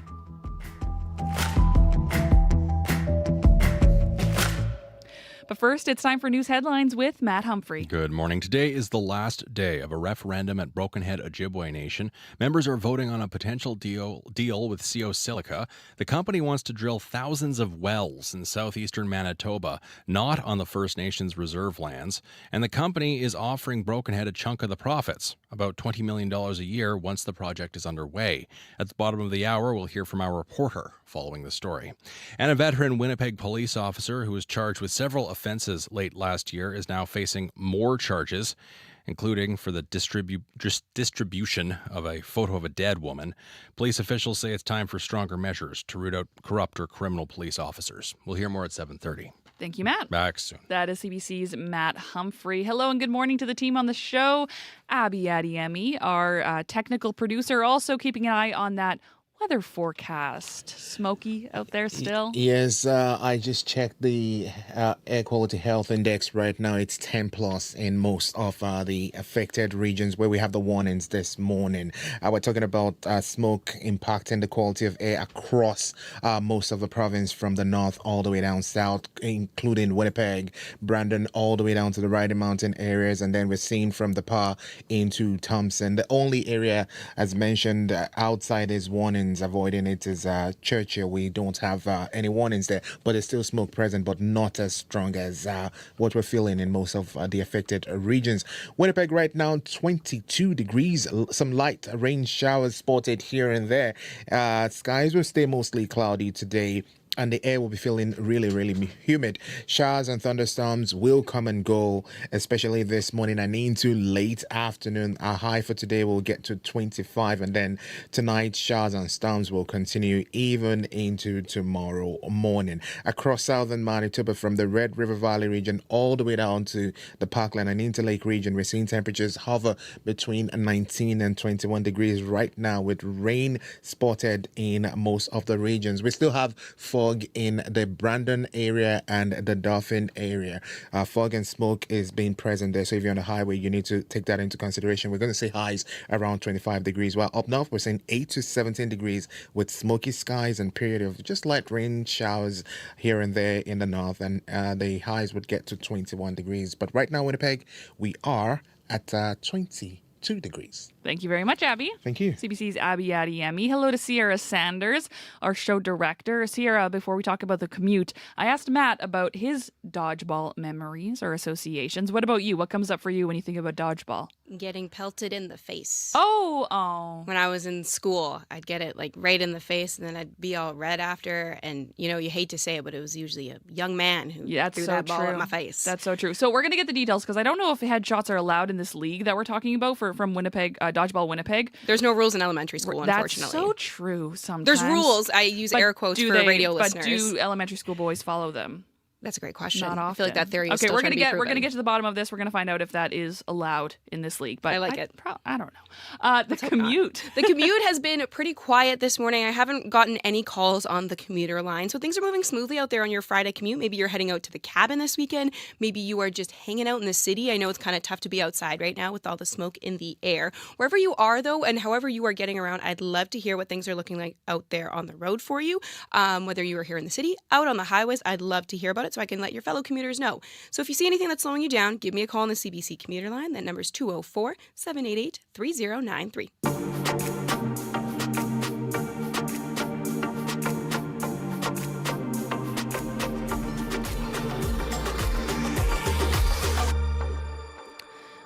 As we have been discussing this morning, it's an activity that may take you back to elementary school gym class, throwing balls at other people and trying not to get hit when they throw them back. The sport of dodgeball is growing in Manitoba. Later this month, there's an opportunity for folks to learn more about it and even throw a few balls yourself. Dodgeball in the Park is taking place at Assiniboine Park next weekend. And Nick Grenier is the owner of Dodgeball Winnipeg. He joins us in the studio. Good morning. Morning. How are you? I'm good. Okay, before we even get into it, I want to know the rules. Headshots, are they allowed? Headshots are allowed. Sierra, okay. Sorry, Sierra. But we play with 7-inch foam balls. So they're very soft and they don't hurt. So it's not like a big rubber ball like the movie. Perfect. Okay. So tell us first about what's happening at the Dodgeball in the Park event. Yeah, so we decided to run an event in the park at Assiniboine Park between the times of 11 and 3. And it's essentially just we're setting up dodgeball courts. We're going to have people from the dodgeball community come out and help. And we just want to run some games for free, just have people come try it out and enjoy it in the sun. What got you into dodgeball in the first place? I'm a competitive guy. I've played a lot of sports in my life, and I've had a baseball background. So I was kind of a throwing sport. It was an easy transition over, and I had a few friends ask me to come try it out. And I tried it out for a season and had a lot of fun and kind of got into it and kept playing.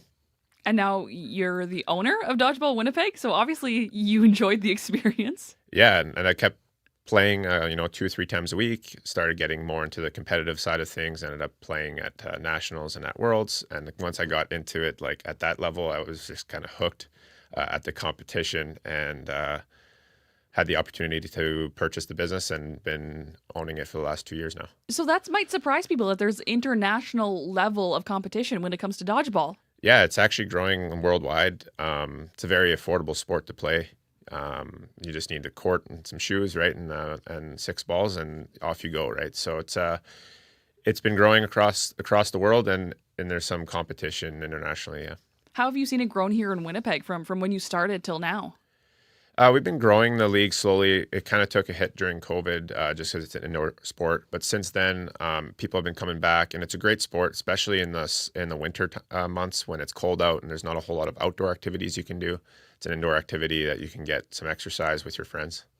So for someone who either has never played dodgeball or maybe hasn't played since elementary school, how does it work? What are the rules in the league? Yeah, so we have multiple different divisions. Like we have a rec division, intermediate division, and a competitive division. So if you haven't played before or since high school, you can always try it at the rec division first and kind of get your feet wet with it. But yeah, it's very similar to high school dodgeball, where if you hit someone, they're out. If you make a catch, the opponent that threw it at you is out. Okay. And you revive someone from your team. So those rules are very similar. We play with a couple other rules with the lines, like the court dimensions and stuff like that, but for the most part it's still same old dodgeball from school. Okay, this was a big debate when I've played dodgeball. Can you block? If you hold the ball and a ball is coming at you and you block it with the ball you're holding, is that allowed? Yes. Yeah. Okay. So as long as it doesn't hit any part of your hands, you can block with the ball. Amazing. Do people go for that strategy that often? Yeah, they do. Yeah. I guess it's defense. It's defense, yeah. Sometimes dodging can be hard because, I mean, the court's not very large. Like it's only 30 feet from the center line to the end line, so the balls are coming at you from a closer distance. But blocking is a really good strategy. Okay. How competitive does it get? You mentioned there's the rec league, intermediate, and then a competitive league. How high do tensions get in some of these games? I mean, the community is really tight, so everyone knows each other. So they do get a little bit... the tensions do get a little bit high sometimes because the teams that play in our competitive divisions are usually teams that are competing at nationals or at provincials. So they're preparing for, a tournament that they care about. But overall, everyone knows each other, and it's always a lot of fun.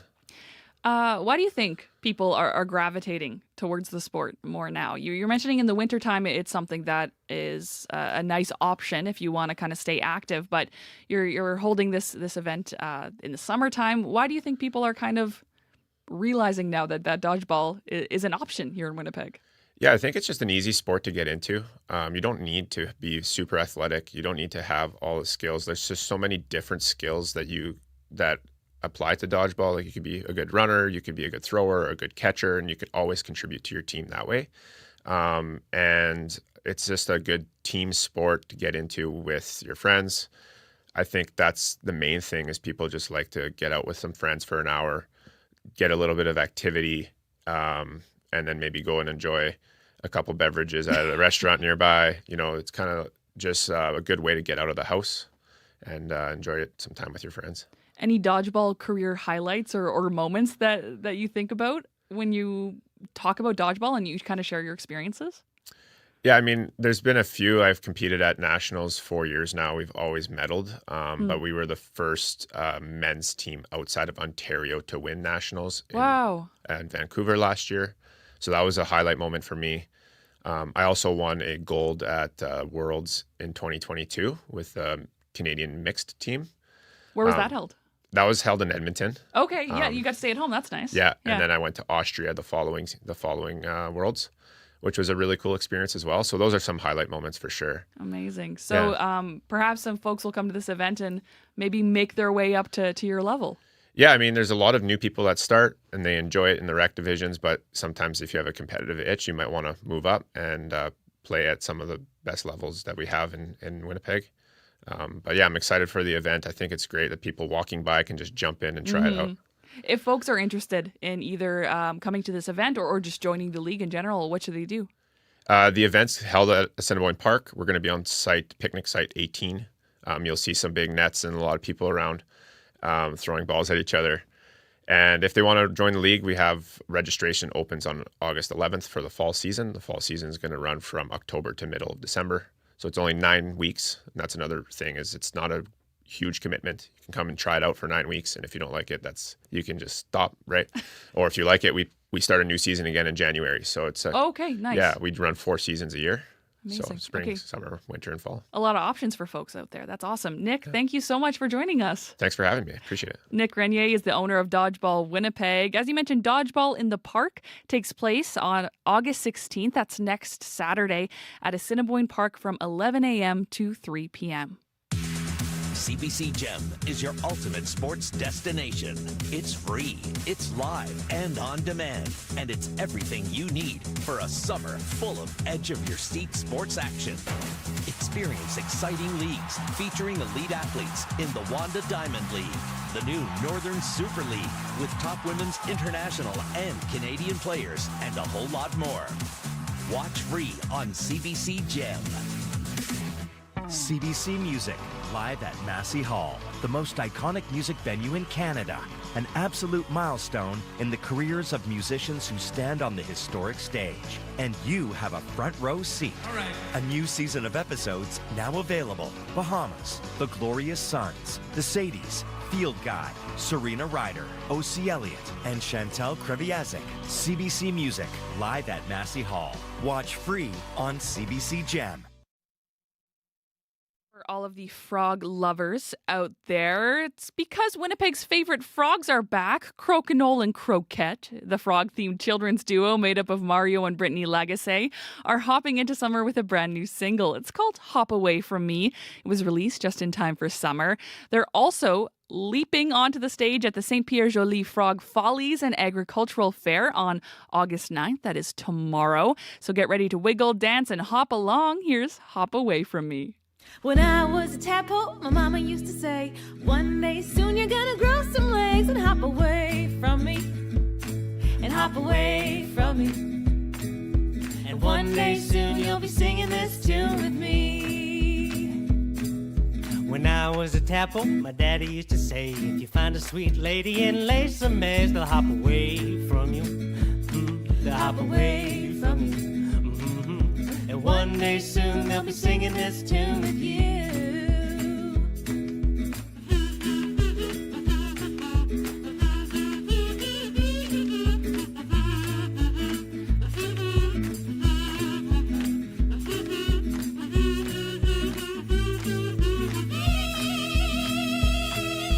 Now that I'm a daddy, looking at these eggs, I know one day they're gonna grow some legs and hop away from me. Hop away from me. And one day soon they'll be singing this tune with me. My mama was right, it's the circle of life. You could try to stop it, but that wouldn't be right. Now I'm telling you like my dad told me. If you love something, you gotta set it free. So if our babies start hopping away, we know everything's gonna be okay. So hop away from me, yeah, hop away from me.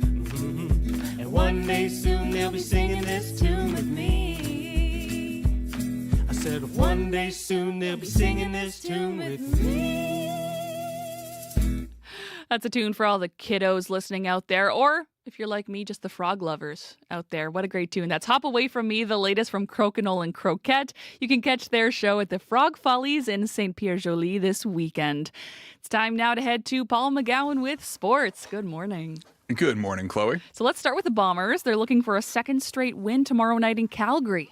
Looking for a second straight win and also looking for some redemption. This is the third game against the Stamps this season, and the Bombers are 0-2 and lost each of those games by 21 points. And so, yes, this is about catching the Stamps for second in the West and stringing together some wins, but running back Brady Oliveira confirmed that this isn't just another game. Every game is extremely important, but there's just something about this one.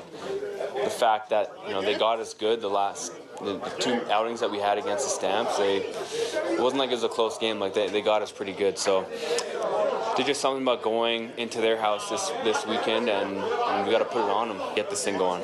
The Stamps have lost 2 in a row since those back-to-back wins over the Bombers, so maybe they're gettable right now as a 6 p.m. start tomorrow from Calgary. Let's go to tennis. We have to talk about last night at the National Bank Open. And for Victoria Emboko, it followed a similar script. She lost the first set, battled to win the second set. There was a point, though, maybe when she was up 3-1 in the third set where it started to feel inevitable. And then she makes that shot in the deciding game, down 40-15. Naomi Osaka turns to walk off the court after hitting what she thought was a perfect drop shot. But Emboko splays out, gets the tiniest sliver of racket on the ball to keep that game alive. She goes on to win the game and the set and the championship, becoming the youngest ever Canadian to win a Canadian Open. Afterward, there were all kinds of questions about what this means for her career. Emboko wasn't quite ready to think that far ahead. I understand why there would be such a noise around it, but I like to keep things very simple. So I think going forward, I just want to keep the same routines that I'm usually used to. I don't want to put so much pressure on myself just because of something that happened this week, because, life goes on and there's always another tournament, whether win or lose. So I'm just happy to live the moment, and once it's passed, it's passed. Speaking of another tournament, the Cincinnati Open begins today, and that tournament did offer Emboko a bye into the second round. Understandably, she declined. It's been a busy week. She has that wrist injury that she's recovering from, and so the next time we see her is likely to be the U.S. Open at the end of the month. I do hope she celebrates, though, because what an incredible accomplishment. Such a great run, and it was so much fun to watch last night. Let's turn to the Blue Jays. They're back in action tonight, and there will be a familiar face back in the broadcast booth. A familiar face and a very familiar voice.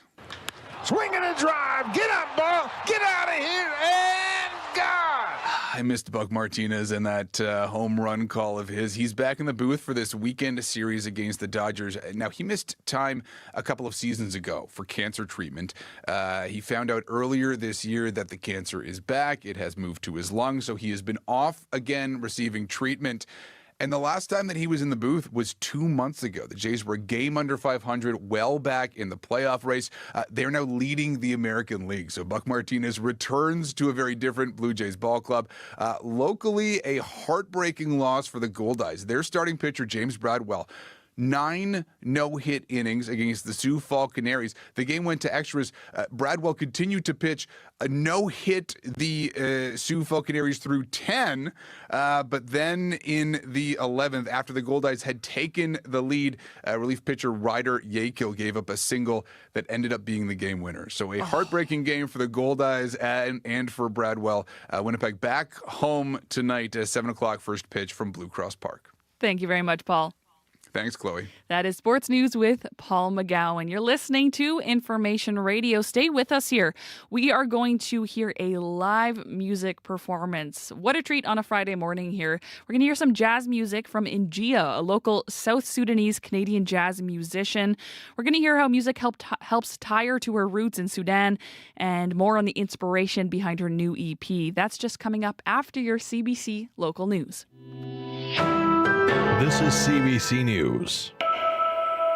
At 7:30, we're 21 degrees with an air quality warning and light rain in downtown Winnipeg. We're expecting showers throughout. Good morning. I'm Matt Humphrey. The head of Winnipeg's police board says it may be time for stronger measures to root out bad cops. This comes after a 22-year member of the Winnipeg Police Service was charged with a slew of offenses, including drug trafficking, obstruction of justice, and committing an indignity to human remains. The city's chief of police wants the province to permit the publication of disciplinary actions against officers who commit misconduct.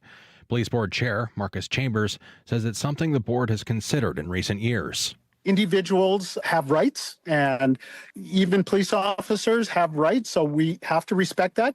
But if processes are amended through the Police Services Act that allows for information like this to be published in the interest of accountability and transparency, the board is supportive of that. Justice Minister Matt Wiebe says the province is working on a province-wide code of conduct for police, but stopped short of endorsing the idea of making disciplinary actions public.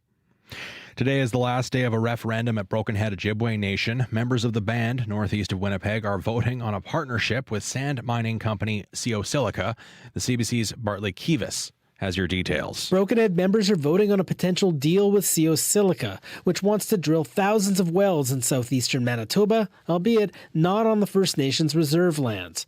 The Alberta company is offering Broken Head 5% of the profits from its operations and says that could work out to $20 million a year once the project is fully operating. CO Silica is about to apply for an environmental license to mine this sand. The province rejected an earlier application last year. The vote today coincides with Treaty Days at Broken Head, which is sponsored by CO Silica. Bartley Kivas, CBC News, Winnipeg. The family of a Manitoba senior with dementia who's been missing for more than 3 weeks hasn't given up hope he'll be found. 69-year-old Stuart Campbell was last seen on July 15th at a friend's home near Stonewall. His car was found 9 days later on a muddy road near Starbuck. Lana Knorr is Campbell's second cousin. She says Mounties found no trace of him in the area where his car was found. The only other logical idea is that he's caught a ride somewhere and he's gone somewhere else, and he's in another community somewhere. So we really need Manitobans to pay attention to what he looks like, and if they see anything, and if they're not sure, just please call it in. She wishes the province had a silver alert system which pushed notifications of missing seniors to people's cell phones. She thinks that could have prevented what happened. For more details and a photo of Campbell, you can go to cbc.ca/Manitoba. Bike theft continues to be a point of frustration for Winnipeggers. The city says around 3,000 bikes are stolen each year, and only a small percentage of those are returned to the owner. Some cyclists don't feel comfortable leaving their bikes unattended. Bob Schwartz bikes to the Forks often and would be open to security lockers if they were an option. When we do come to the Forks, because we meet here often, if there was a more secure place, I think then we could actually go inside and eat, and maybe other restaurants. Now we just maybe do takeout and sit outside all the time. So we wouldn't be comfortable leaving our bikes locked up out here right now. The Public Works Committee says it'd be open to bike lockers or even bringing back the Bait Bike program, all in an effort to combat bike theft in the city. And finally, hundreds of horses and riders from across North America are kicking up dust in Brandon this week for Canada's National Arabian Championship. Champing at the bit to get in the ring, horse shows are a 3-generation tradition for the Falk family. 16-year-old Brooke Falk went head-to-head with her grandmother on opening day of the tournament. Brooke says the show is special because it's for a national title, but win or lose, she's in it with family. If we're both in the ring together and somebody places, we always hug each other and in pictures, and it's just a really supportive atmosphere, and it's really, really fun. The supportive atmosphere, and it really does give you a high when you do well, and especially ones with you've trained yourself. It's just a really special feeling. Hundreds of competitors from across North America are taking part in the championship. The show was last held in the Wheat City in 2019, and the national championship runs until August 16th at the Keystone Centre. And that's your CBC News from Winnipeg. Thank you very much, Matt. Back soon. That is CBC's Matt Humphrey. I'm Chloe Friesen. You're listening to Information Radio. The time is 7:35. Abby Adiemi joins us for a look at your weather forecast. Good morning. Good morning. Wildfire smoke still affecting most of the regions with fog patches in the southwestern part of the province. We have showers on and off in most of the regions. We already seen wet streets in Winnipeg here, where we have air quality warnings in effect as well covering this region. The smoke will be reducing visibility and making the air uncomfortable in a lot of the regions, especially up north where we have the strong smoke in play. The only part of the northern region not getting affected is Churchill. So, but if the smoke is affecting you, please spend less time outside. Look at the map. You can see the rain already, like really thick into the Brandon and the Portage area. Right now, out the window? Yeah. Oh my and gosh, if you look outside, it's pouring pouring already. So even if you're not looking at the map, just look outside. It's wet. If you're making transition from one bus to another, I guess you might be prepared. Don't forget your umbrella. Very, very important. In Winnipeg right now, 22 degrees, rain outside with some, northwest winds. Today we'll see the spirits of rain on and off. And I checked the tracker just now, and there might be thunderstorms in some areas, so look out for that also. Temperatures warms to 25 today. Tonight showers would ease after midnight, so we're going to have this rain with us for most of the day, but it will be easing after the midnight period. Similar conditions we're seeing in the Pembina Valley region, Morden, Winkler, Alton and Morris. 18 degrees right now. Light rain also falling there. Brandon is at 19. Smoke and light rain warming to 23. The Parkland region also, Dauphin sits at 18 degrees. We see foggy conditions there, also warming to 22 degrees. The Interlake region, Gimley's at 21. Rain also present there, warming to 25. The Power Flin Flon surrounding areas, we're looking at 17 degrees there. Thompson 11, Churchill 8, and misty with no smoke in Churchill this morning. All right. Thank you very much, Abby. Thank you. That is CBC's Abby Adiemi. Show director Sierra Sanders joins us now for an update on the suddenly very rainy commute. It is very rainy. It is very wet out there, Chloe. So I just wanted to mention some lights are flashing red at Lagimodiere and Cottonwood Road. So that is lights flashing red in all directions at Lagimodiere and Cottonwood Road. So you want to make sure that you're treating that intersection as an all-way stop.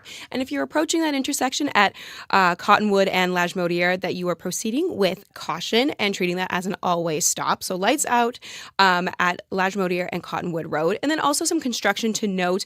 This is going to be on Dakota Street. So there are going to be lane reductions for northbound and southbound Dakota Street between Chesterfield Avenue to Access Road. So this is going on until around August 18th. So detours will be posted. So you want to make sure you're following those detours that are posted. So that's some construction on Dakota Street. There's going to be lane reductions on northbound and southbound. And this is between Chesterfield Avenue and Access Road. And this is supposed to go on until August 18th. So a couple of things to note there on your morning commute right now. But if there's something out there that I haven't talked about or that you think is worth letting your fellow commuters know, give me a call on the CBC commuter line. That number is 204-788-3093. You're listening to Information Radio on CBC Radio 1. We've got a special interview for you this morning. She just released her first ever EP, Genesis, and has brought her culture to listeners who might not have heard it before. Joining us today live in studio is Joyce German, or as she's known on stage, Inia. She's a South Sudanese Canadian jazz musician who blends African influences with jazz, R&B, and gospel. And on top of everything, she has a passion for arts advocacy with a focus on uplifting Black and underrepresented artists. Good morning, Joyce. Thanks for being here. Thank you. So let's talk about the new EP. Very exciting. Congratulations. Thank you. What's the inspiration behind Genesis? So the inspiration behind Genesis obviously ties to its name. It's the new beginnings of me. It's the new beginnings of my journey as an artist. It kind of goes through everything that I've learned since I was young up until now. Yeah, so that's kind of the inspo. And it's got some family connections in there. I know that your Yes. parents are actually featured. How does that come to be? Yeah, so my parents are a big part of my life, obviously. I wouldn't be here without them.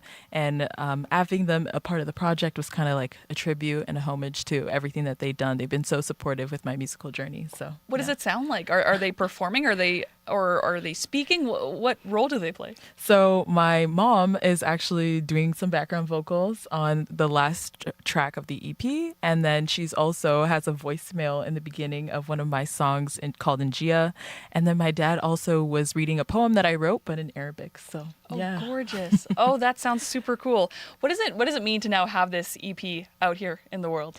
It feels amazing. It feels great. It feels like something that I've been holding for a very long time. It feels really nice to just let it out in the world and to share it.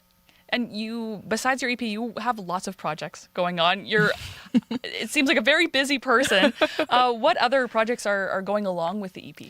Yeah, so along with the EP, there is some behind-the-scenes footage that we're trying to get edited to kind of show the behind-the-scenes of everything. And then also there should be a short film coming soon as well. Oh, incredible. Looking forward to it. Thank you. Now time for some music. It's a reminder here now to everyone listening at home on the radio. If you're at home and you can tune into YouTube, highly recommend it. You can watch the performance live.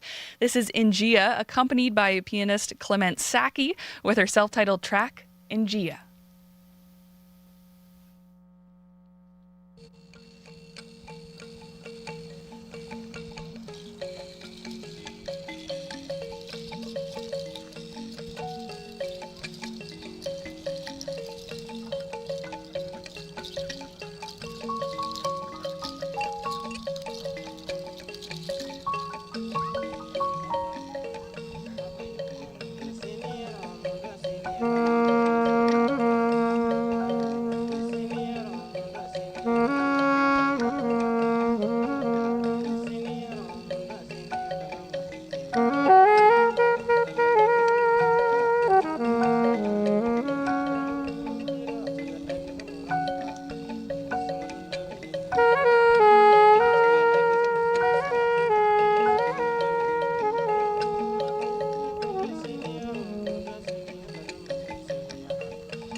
Thank you so much. That is Inia with her self-titled song, Inia.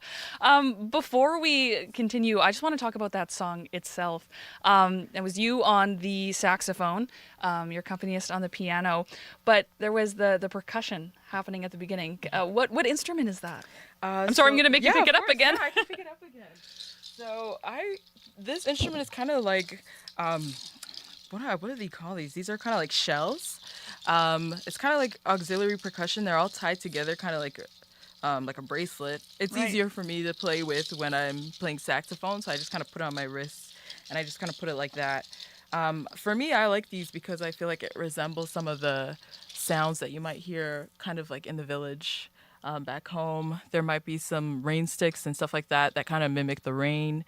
So yeah, I kind of just wanted to make it kind of like an experience. Yeah. I love the sound of it. It does kind of mimic that rain sound a little bit. Yeah. Gorgeous. So that song, it's called Inia.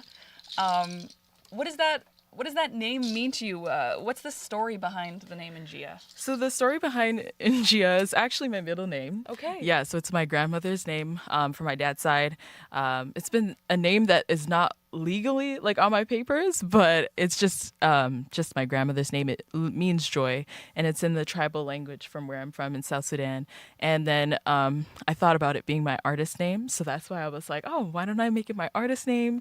And then I wanted to make it something to kind of just like resemble and to show all my values and the cores that I like to carry with me when I'm playing music. So I created an acronym out of it as well. So it's intentions, nurture, gratitude, inspiration, and amplify. And that kind of tied it all together for it to be my artist name. Gorgeous. So many different things tying you to your culture and your roots. What is it? How does jazz music in particular? Because you're professionally trained as a jazz musician, and now you're bringing these two parts of yourself together. Yeah. How does jazz music help you kind of connect to that culture? Yeah. So I feel like growing up, I didn't really know much about jazz, but it wasn't until I got into school, and I think it was middle school, where I finally had my first interaction with jazz, and I realized that this was something that I just needed, and I really like the history behind it, and I like how it has such rich and deep roots, and it kind of helped me connect to my own deep and rich roots as well. And I feel like it's just a beautiful genre with so many different subgenres, so I feel like there's so much room for you to kind of explore your own identity through the music. And you do a lot of advocacy work in the arts, especially for young Black musicians out there. What message do you have for folks out there who might have been like you, are in school kind of exploring and getting to know a new musical genre? What advice would you have for them? Yeah, the advice I would have is just to keep going. I know there's a lot of times where I felt like I was kind of alone and I felt like I couldn't really keep going. But I just kind of pushed and persevered, and I feel like that's something I like to tell people, to just keep going, even if it feels weird. At some point, you're going to feel grounded and comfortable in where you are. Where did that pure perseverance come from? Where did the inspiration come from? Yeah, that's, I feel like it's just the people you surround yourself around, like, my friends, family, everybody. So I felt like with their support and them coming to show out to gigs and stuff like that and coming to play and even singing some of the songs that I came out with recently, it's just so heartwarming. Yeah. So the next song you're going to play is Resonance of Identity. Can you tell us a bit about that song before we head into it? Yeah, so actually Resonance of Identity was the one we played first, but... Pardon me, sorry about that. No, it's okay. Good. I wrote it down wrong. Yeah, no, it's all right. The first one is Resonance of Identity. This next one is Inia. And this next one is Inia. Okay. But Resonance of Identity is another thing about how I was talking about how going through my journey of figuring out who I am, being born in Canada, but having roots to South Sudan and kind of getting to know where I'm from, that has a resonance in it. And then I kind of resembled it with the saxophone, how there's so much resonance in the horn when you play. When you first get that first note in a big church, there's so much, like resonance to it. And that was the first time that we actually performed the song was in Knox United Church. So it was just like, it solidified everything together. And it's just kind of the resonance that it is of finding your identity. Lovely. And then, so Inia, we're about to hear it. What should folks be thinking about when they're listening? Yeah, Inia is more about like my journey and myself and just kind of finding my way, even though you might feel a little bit lost and you don't know where to go. I find that Inia gives me comfort in finding that there's always going to be a way, there's always going to be hope, there's always going to be something that's going to go well. Yeah. Well, really looking forward to hearing this one. This is Ingia with Ingia. Thank you.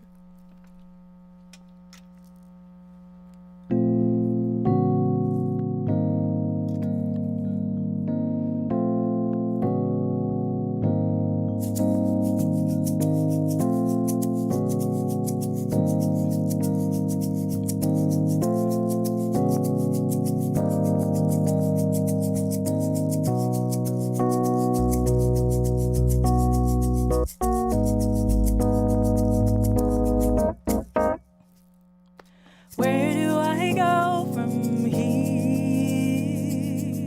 Where do I go from here? Where do I go from here? Where do I go from here? Lost in the darkness, my heart is filled with fear. Wandering through shadows, my hope will still appear. I hear a voice of peace to sound, but I know with all this turmoil I search for ground. I trust the unknown, holding on to faith. Embracing this path unseen with every step that I take. I'll find my way. I'll find my way. Where do I go from here? I ask with every tear. Through this storm, I'll find my way. I know there's light somewhere. It's deep within my spirit. My worries disappear.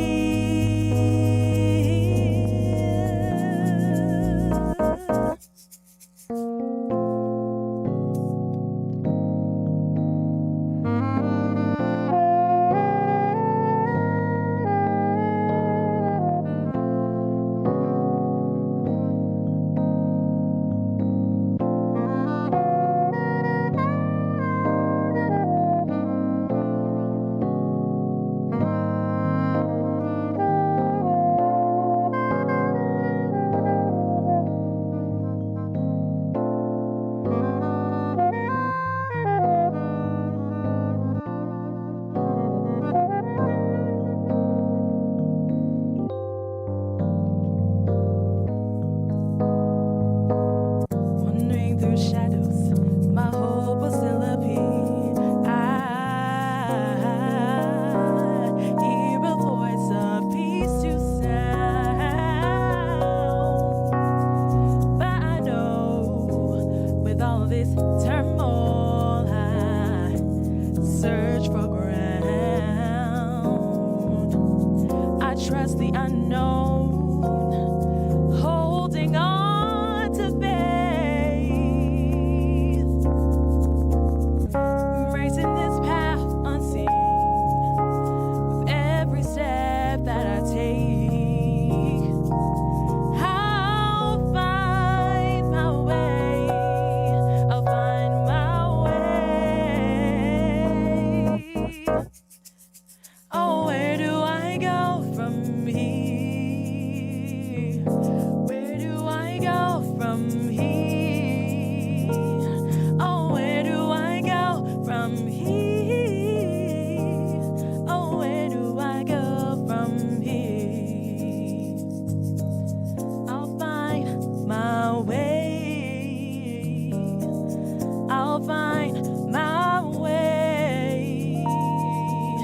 I'll find my way.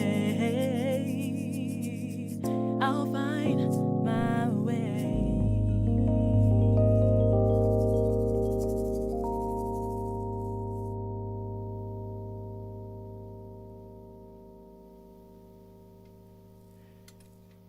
That was Joyce German, or as she's known as Inia. She was accompanied by pianist Clement Saki. Thank you. She just released her first ever EP. That was a song off of Genesis. You can find it on all streaming platforms. And she's also performing at Soul Supreme Fest next Saturday and is taking part in the Forks Summer Concert Series on Friday, August 29th. CBC Music Live. Head into the big venues, intimate concert halls, and small stages. Celebrate live music the way it was meant to be. Share in an unmistakable energy of being shoulder to shoulder with music fans and face to face with some of Canada's best musicians. It's such an honor and a pleasure to play here. CBC Music Live, brand new season. And catch past episodes right now on CBC Gem. Rubik's, Jigsaw, Wordle? Hardly. Get ready, Canada. It's time for another edition of That's Puzzling. Host Pia Chattopadhyay competes against one familiar voice and one clever listener in a battle of brain games devised by puzzle master Peter Brown. That's Puzzling all summer long. Friday afternoon at 1:30 in Newfoundland. And on the CBC Listen app. You're listening to Information Radio on CBC Radio 1. What a treat this morning. Live music in studio, always one of my favorite parts of this show, this job. I love it.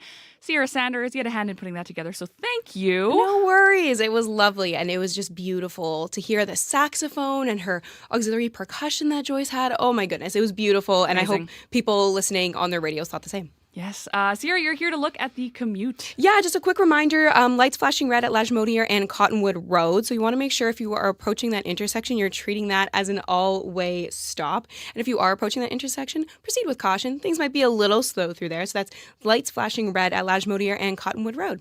And we're just hearing from Abby that at Lage and Fermor, Lage is at a standstill. Okay, so it's slow through there. Not moving. All right, so, and from the sounds of it, live update from the studio. Thank you very much, Abby. Lagimodiere and Fermor, it sounds like things are moving really slow through there. So I will go back into the studio here, take a look at things and see, and come back after 8 o'clock and make sure I let you guys know who are out on the road. Well, thank you. Thank you, Sierra. Thank you, Abby. And thank you and hello to Matt Humphrey, who's here with news headlines. Good morning. Environment Canada says we are officially one of the worst spots in the country for air quality. Right now, Winnipeg has the smokiest skies of any major Canadian city. We'll hear more at 8:30. And the family of a Manitoba man who's been missing for several weeks is asking the public to be on the lookout for him and to sign a petition to mandate silver alerts on cell phones for seniors who are missing.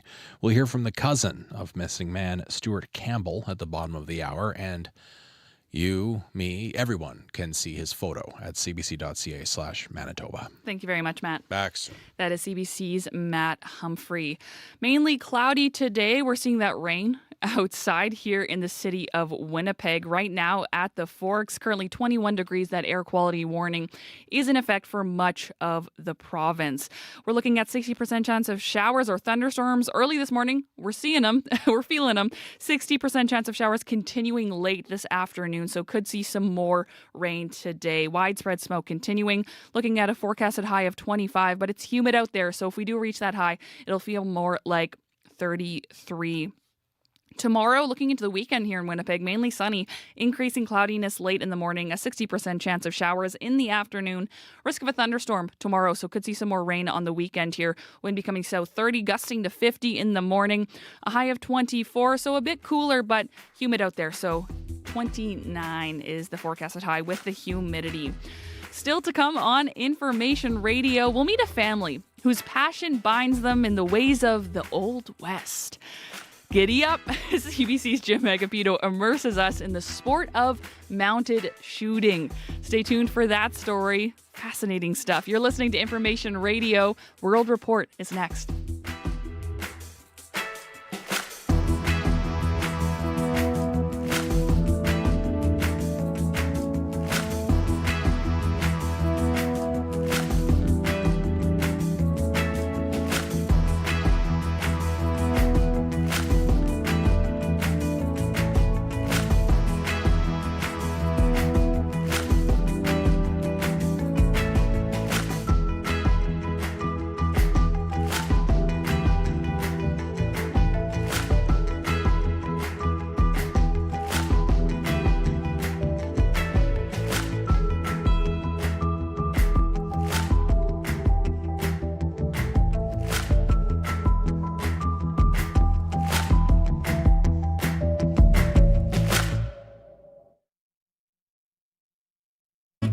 Today on Q.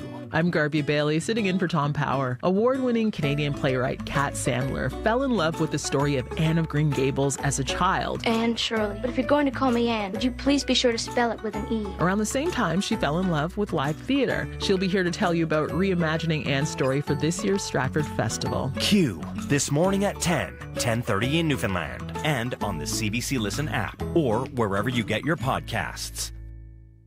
The CBC News is next. Coming up in half an hour, it's The Current. I'm Sean Henry. There's been a massive spike in the popularity of e-scooters in recent years, but there's also been a huge rise in related injuries and even deaths. How to make the road safer for e-scooters and everyone else, coming up on The Current. This is World Report. Good morning, I'm Sam Sampson. World leaders are urging Israel to reconsider its decision to take control of Gaza City, a move that will push Israel closer to occupying the entire Gaza Strip. Prime Minister Benjamin Netanyahu told Fox News that is his objective. That's what we want to do in order to remove Hamas there and to pass it to civilian governance. That is not Hamas and not anyone advocating the destruction of Israel. Israel's military already controls about 75% of the Gaza Strip. The country's military chief opposes the plan to increase that. There are reports he fears it will endanger the lives of hostages and spread the military too thin. As Crystal Gamansing reports, international leaders are raising humanitarian concerns. It's simply unconscionable. Speaking to the BBC Breakfast television program, Shayna Lowe with the Norwegian Refugee Council says the past 22 months have already been hellish in Gaza. The Israeli government is not listening. It's not listening to the consensus of its citizens. It's not listening to the consensus of the international community. UK Prime Minister Keir Starmer called Israel's plan to escalate its offensive in Gaza wrong. A statement issued early this morning said in part, this action will do nothing to bring an end to this conflict or help secure the release of the hostages. It will only bring more bloodshed. Turkey's foreign ministry also issued a statement saying every move by the fundamentalist Netanyahu government aimed at perpetuating genocide against Palestinian people and extending the occupation deals a severe blow to international peace and security. UN spokesperson Alessandra Vellucci called the decision deeply alarming. It is clear that this would risk catastrophic consequences for millions of Palestinians and could further endanger the lives of the remaining hostages. Meanwhile, Volker Turk, the UN's High Commissioner for Human Rights, reminded the world of the 2024 landmark opinion ruling of the International Court of Justice. It declared Israel must bring its illegal occupation of the Gaza Strip and the West Bank, including East Jerusalem, to an end as soon as possible. Crystal Gamansing, CBC News, London. Today is the deadline set by U.S. President Donald Trump for a ceasefire between Russia and Ukraine. Trump has threatened new tariffs on Russia and its trading partners, but so far this morning, there's been nothing. It comes amid speculation about a potential meeting between Trump and Russian President Vladimir Putin. Tom Perry joins us now from Washington. Tom, is there any indication of what Trump will do? At this point, not really. I mean, back in late July, Trump gave Vladimir Putin until really this week to agree to a ceasefire in Ukraine or face these new U.S. sanctions. Russia has not done that, obviously. But this week, we did see Trump's envoy, Steve Witkoff, fly to Moscow for talks with the Russian president. The White House says the meeting went well. The Kremlin says it was constructive. And Moscow's now proposing that Trump and Putin get together as early as next week for a meeting possibly in the United Arab Emirates. Now, the White House says Trump is open to that, but nothing has been agreed to. Trump was asked about all this yesterday, and here's what he said. Does Putin have to meet with Zelensky in order and before you and Putin have to meet? Or you hope to meet with him, he doesn't have to agree to meet with Zelensky. Is that what you're saying? No, he doesn't. No. So Trump's sounding, I guess, more flexible about what might come next, also saying it's not necessary for Putin to meet with Ukrainian President Volodymyr Zelensky before Trump and Putin get together. Ukraine, of course, wants to be part of any discussions that could decide its future or even its survival. Now, Trump has announced new tariffs on India because it buys Russian oil, but as for further sanctions to try to stop the war, as Trump says, we'll have to wait and see. The CBC's Tom Perry in Washington. Thank you. Thank you. The Trump administration is offering $50 million for information leading to the arrest of Venezuelan President Nicolas Maduro. That is double the reward it was previously offering. U.S. Attorney General Pam Bondi is accusing Maduro of being one of the world's largest narco traffickers. Maduro uses foreign terrorist organizations like TDA, Sinaloa, and Cartel of the Suns to bring deadly drugs and violence into our country. Under President Trump's leadership, Maduro will not escape justice and he will be held accountable for his despicable crimes. Maduro was indicted in Manhattan federal court in 2020 on charges of narco-terrorism and conspiracy to import cocaine. There's been a bounty on him ever since. The employment numbers for July are out, and they show Canada has lost more than 40,000 jobs, but the employment rate has stayed put at 6.9%. Jenna Benchetrit explains. After surprisingly robust growth in June, jobs numbers came back down to earth in July. The Canadian economy shed many of the jobs gained in the previous month, most of them full-time and permanent, with Statistics Canada noting that Canada has seen little net jobs growth since the beginning of the year. The number of working people reached an 8-month low, and employment especially decreased among youth, as people between 15 and 24 continue to face a tricky labor market. While the broader unemployment rate was unchanged, the rate for youth ticked up to its highest since September 2010, apart from the pandemic years. Construction saw major job losses in July. Jobs also fell in business, building, and support services, and the information, culture, and recreation sector. Economists have been waiting to see whether June's economic momentum has held up in the rest of the quarter. Jenna Benchetrit, CBC News, Toronto. Air Canada and the union representing 10,000 of its flight attendants are set to resume talks today. They are trying to avoid a strike from starting in just over a week. Both sides say they're optimistic they'll be able to prevent a work stoppage, and the airline says it is not yet considering canceling or postponing any flights. The First Nation of Nacho-Nayakdun in Yukon wants the territory to overhaul its mining practices. The Yukon government created a draft framework of new mining legislation, but the First Nation says it will not support the new rules. And as Marissa Mayer reports, it says it will fight any new mining claims on its traditional territory. As it stands, we will not sign it. Chief Donna Hope says she wants a full overhaul of Yukon mining practices so that the legislation aligns with the First Nations land settlement agreement. Nacho-Nayakdun says the government is refusing to make systemic changes.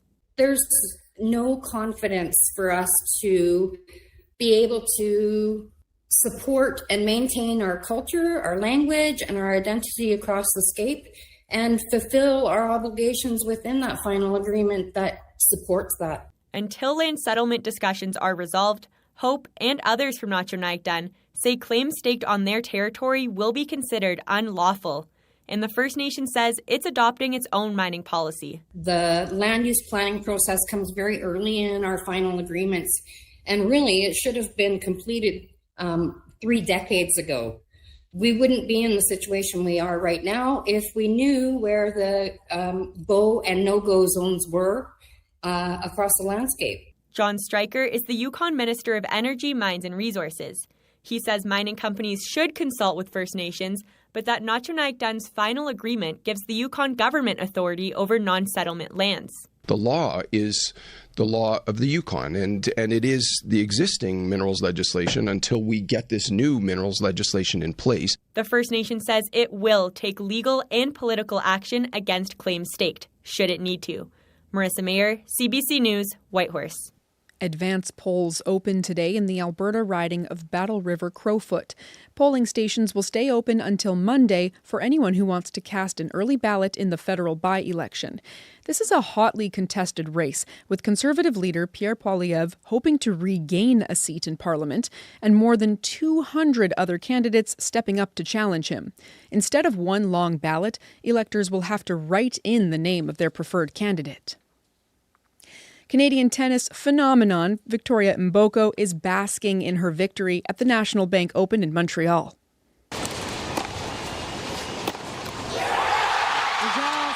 This is Emboko's first Women's Tennis Association title. Her ranking has jumped to 24th. She started the year in the 300s. Her father, Cyprian Emboko, is crediting the fans in the stands for giving her a boost. The best crowd ever I've never seen in my life. I love them. I think Victoria loved them. Victoria need to change the residency, become a Montreal resident. Because of that? Absolutely. Mboko's next big challenge is the U.S. Open later this month in New York.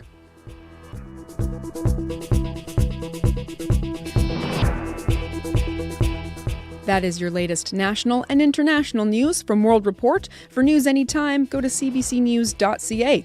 I'm Sam Sampson. This is CBC News.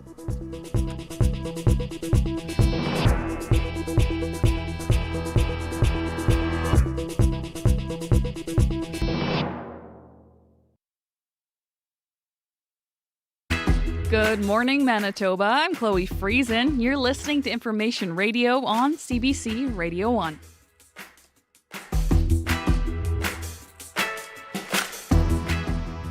.3 FM, 990 AM on our YouTube live stream or anywhere on your CBC Listen app. Thank you for joining us this Friday morning. Coming up on the show, think riding a horse seems difficult? Try doing it while shooting a revolver and a shotgun. Coming up, we'll hear from a family who has found a shared passion for the sport of mounted shooting across 3 generations. We'll get that story from CBC's Jim Agapito coming up first here on Information Radio.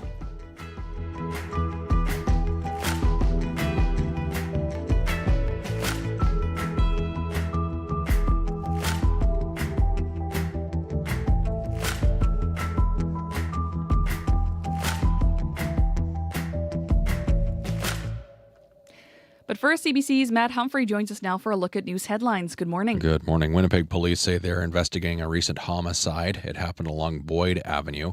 When officers got there, they found a badly hurt man. He was taken to hospital in critical condition, but later died. It happened on Tuesday. We'll hear more at the bottom of the hour.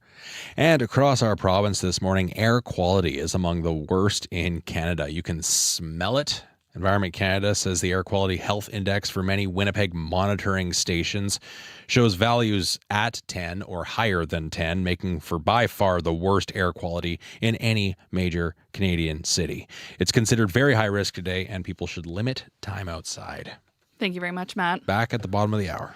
And CBC's Abby Adiemi has more information about that smoke and how it's going to affect the weather and your forecast. Yeah, along with that smoke, we have foggy conditions in the Brandon and Dauphin region at this point. I know that part of the province saw the rain earlier, but now it's shifting towards Winnipeg and moving towards Steinbach. But right now, we still have a bit of rain in the Brandon region and foggy conditions. And if you're on the highway, also take it easy out there.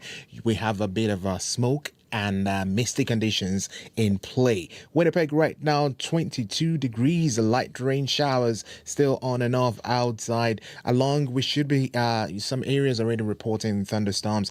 That should be on and off also into the afternoon period. We're going to see highs around 25 degrees, and it's going to be even feeling a bit humid once the system moves through the region. In the southern part of the province, covering all the way to the Interlake region, we're also seeing temperatures between 18 and 22 degrees at this time. It's going to be a warm and humid one. Temperatures will warm to 24, 25 in most of the regions, and we'll be seeing showers and thunderstorms which will come and go throughout the day, even into the evening period, and then we start to see that rain fizzle off as you get close to midnight. Smoke in the air will linger in the southern part of the province, and more rain is expected even after midnight. For the northern part of the province, the powerful influence in Churchill, we're looking at temperatures around 8 degrees in Churchill at this time and up to 16 around Flin-Flon and the Pa. Smoke still remains a big concern in that part of the province, hence that air quality warning we have in place. So southern Manitoba,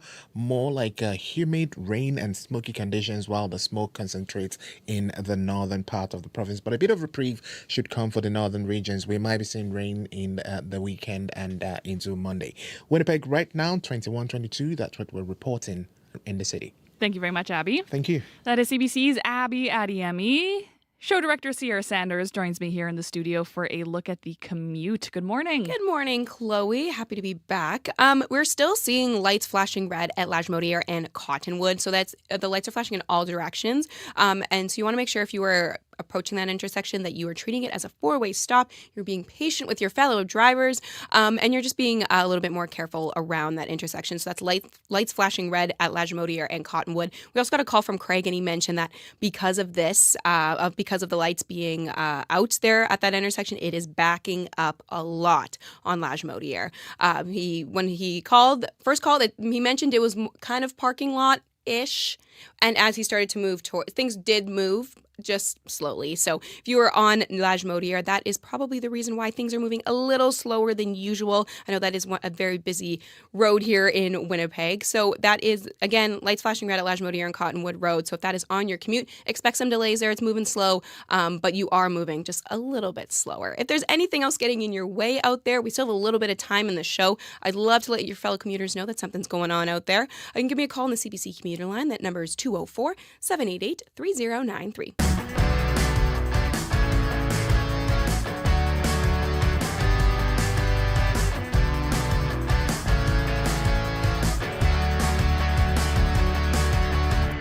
15 minutes after 8 o'clock, you're listening to Information Radio on CBC Radio 1. I'm Chloe Friesen.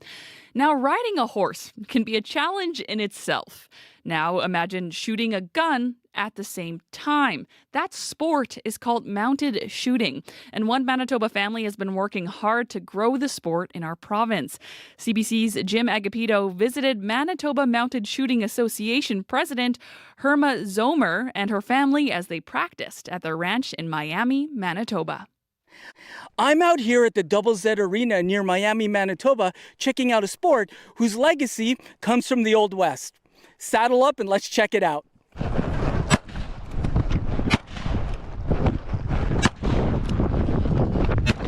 This comes from the 1800s, you know, the Wild West cowboys and all of that. It is that's why our guns are the replicas of that type. They are 6 shooters, like they call them. We cannot carry 6 bullets. We have to have 5. It always have to carry it on the empty one for safety reasons. But yeah, that's what it is. Like, you know, in the old days that they shot on the range and stuff like that. That's why we have also long gun competition. We have shotgun and rifle.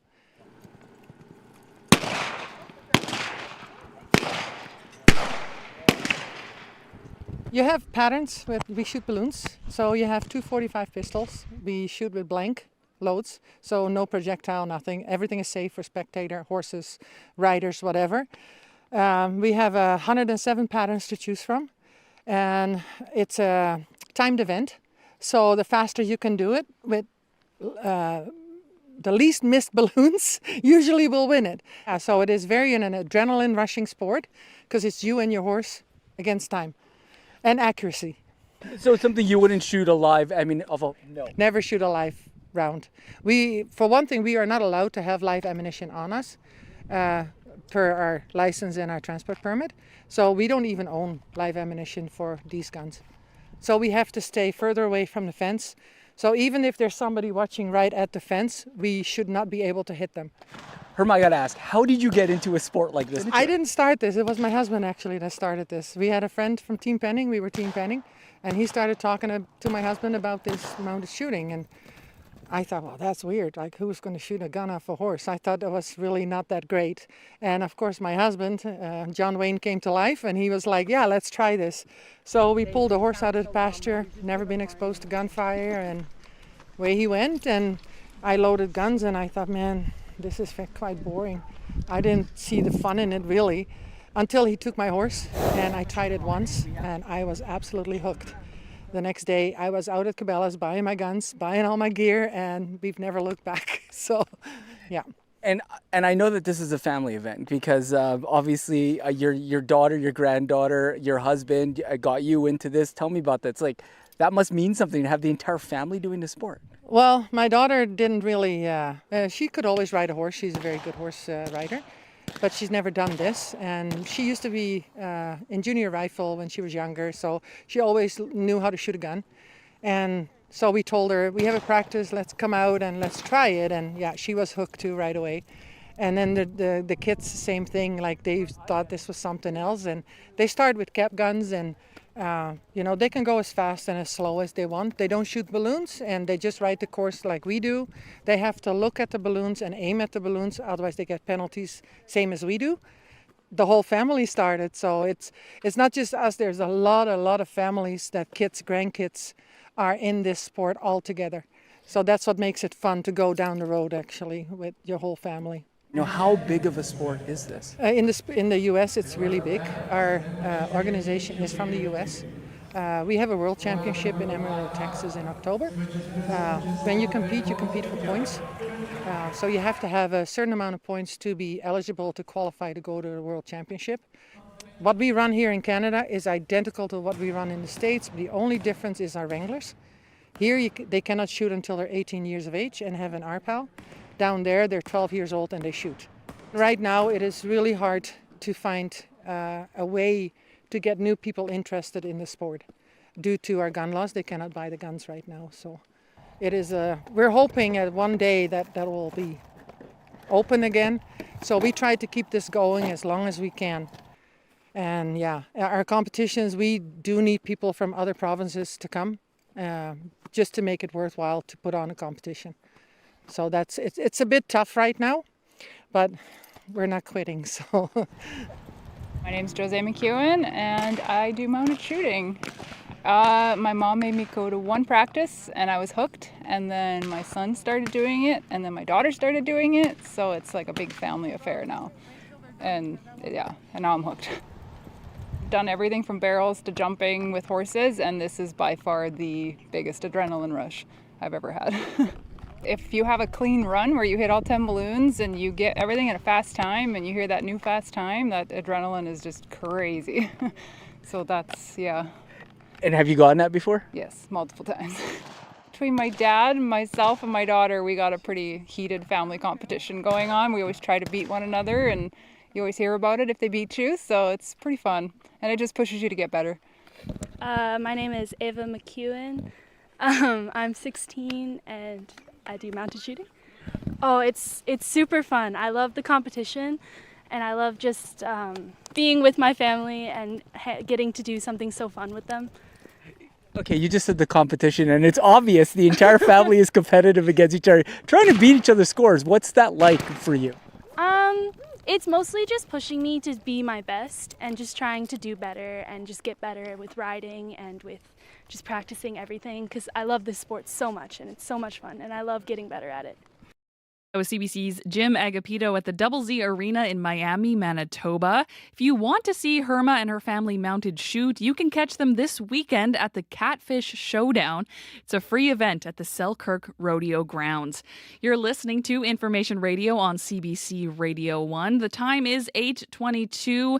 Right now in Winnipeg, 20 degrees. That air quality warning is in effect due to wildfire smoke. Well, coming up next, discussing finances is always difficult, especially when it comes to inheritances. Whether you're the one planning to leave an inheritance or the one hoping to receive it, these conversations are rarely easy. However, a recent survey highlights a significant difference between what younger generations anticipate inheriting and what they're likely to receive. Personal finance columnist Rubina Ahmed Haq has more. Have you talked to your kids about your financial legacy, or have you had the cost of living talk with your parents? Bringing up the topic of estates, end-of-life costs, and inheritance can be one of the most difficult things to do. I think that the whole idea is you do need to have open communication about this, because if you don't, there can be misalignment or expectations that are completely unrealistic. Robin Taube is the author of the book, The Wisest Investment. Taube, a chartered accountant, says there is a disconnect between what the younger generation expects in inheritance and what they will actually receive, even if the older generation intended to leave them more. And in life, things happen. Your parents may end up needing that money for their own financial needs to get them through retirement and the rest of their lives. Or you never know, just things happen. So you really have to, you cannot predict what will happen, but you can prepare. Tobe says that when a will is drawn up, parents may be in good health and optimistic about their healthcare costs. That can change quickly, meaning the money they intended to leave their children, for example, may be less, as it may have been used for their increased healthcare needs. A new survey by the ETF and mutual fund provider Vanguard, in partnership with Angus Reid, finds more than a third of Canadian adults 34 and under are relying on an inheritance to meet their financial goals. And more than 60% say they won't reach their investment goals without it. The survey is considered accurate with a margin of plus or minus 2.7 percentage points 19 times out of 20. I'm not surprised. Kelly Ho is a certified financial planner based in Vancouver. She says when it comes to inheritance, there has to be proper financial planning on both sides. Without it, no one can plan with confidence. The report clearly indicates that those who have had proper financial advice and those who've had proper financial planning done are more aware of what the reality is versus the majority of Canadians who haven't had proper financial planning done, where the assumptions occur. Her recommendation: parents communicate legacy plans with their children.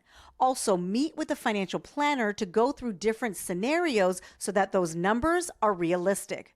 For younger Canadians, don't bank on an inheritance. Ideally, you want to plan for what you can control, and that's your own, earning, saving, spending, sharing, and investing. And then if an inheritance does come, then it would be just like something like a windfall, like something you weren't expecting. That's just really wonderful. It's expected more than $1 trillion will change hands from the older generation to the younger in the next 10 years. Dubbed the Great Wealth Transfer, financial planner Ho says this may be happening more among Canada's richest families rather than the middle class. She also points out that without careful planning, your loved one's estate could be subject to increased taxation. Let's say both spouses are gone and now the money's trickling down to children. There are taxes withheld before the money is then passed on to the next generation. So therefore, the money that is resulting for the next generation is less than what's actually on statements. The experts say there are ways to minimize tax paid by taking advantage of a living inheritance and having a will. These are all things that can be made easier by talking to a financial advisor about your long-term goals. For CBC Radio, I'm Rubina Ahmed-Haq. The time is 8:26. You're listening to Information Radio. We have a quick traffic tip here. Rick called the commuter line to mention that northbound Pembina, just under the Jubilee overpass, there is a stalled vehicle in the right-hand lane. Again, this is northbound Pembina, just under the Jubilee overpass, a stalled vehicle in the right-hand lane. Time for a bit of music here before we finish the show. Kentucky's Kelsey Walden is touring her 7th studio album, Every Ghost. The album marks her intentional journey of self-improvement, including getting sober, growing a garden, and reflecting back on the past versions of herself. Have a listen to the album's opening track. This is Ghost of Myself.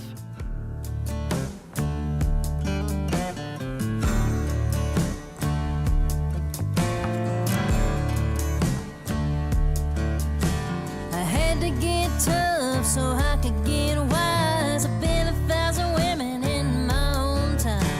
I've been 1,000 women and I've loved them all. I had to get low so I could walk tall, so I could walk tall.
could believe. I moved like a snake hiding in the weeds, lost among the wildflowers, but the flower I became. The people around here seem to know my name. They seem to know my name.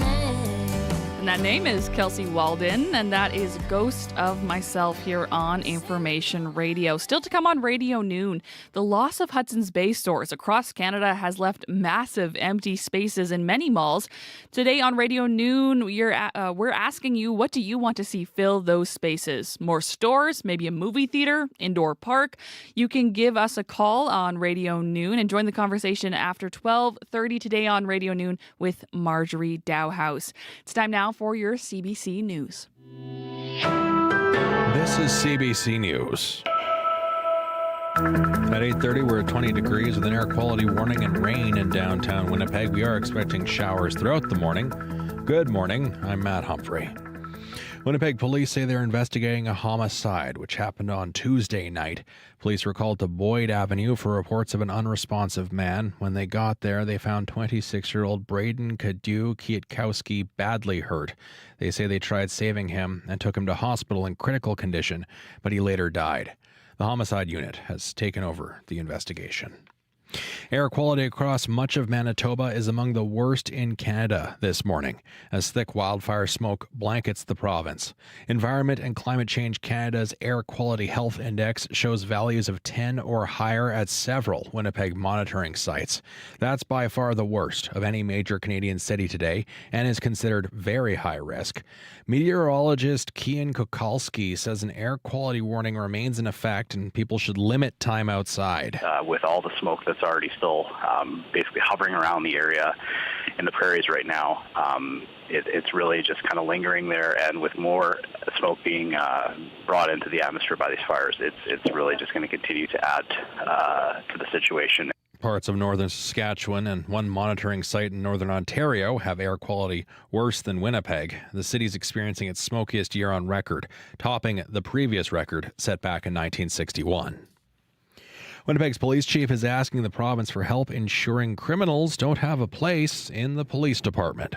This comes after a 22-year member of the Winnipeg Police Service was charged with a slew of offenses, including drug trafficking, obstruction of justice, and committing an indignity to human remains. Chief Gene Bowers sent a letter to Manitoba Justice Minister Matt Wiebe asking for a code of conduct to be included in the Police Services Act. Wiebe says that's in the works. We received the letter yesterday and happy to continue to work with him. You know, it's important. We need to ensure that we have a high standard of police accountability in Manitoba. And that, you know, ultimately, if we increase the transparency in the communities that they serve, and that's the outcome that we're going to see. We would not commit to allowing the publication of disciplinary actions against police who commit misconduct. Bowers is asking for that change to bring Manitoba in line with most other jurisdictions in the country. The cousin of a missing Manitoba senior says he might have been found already if Canada had a better silver alert system. 69-year-old Stuart Campbell was last seen on July 15th at a friend's home near Stonewall. His car was found 9 days later on a muddy road near Starbuck.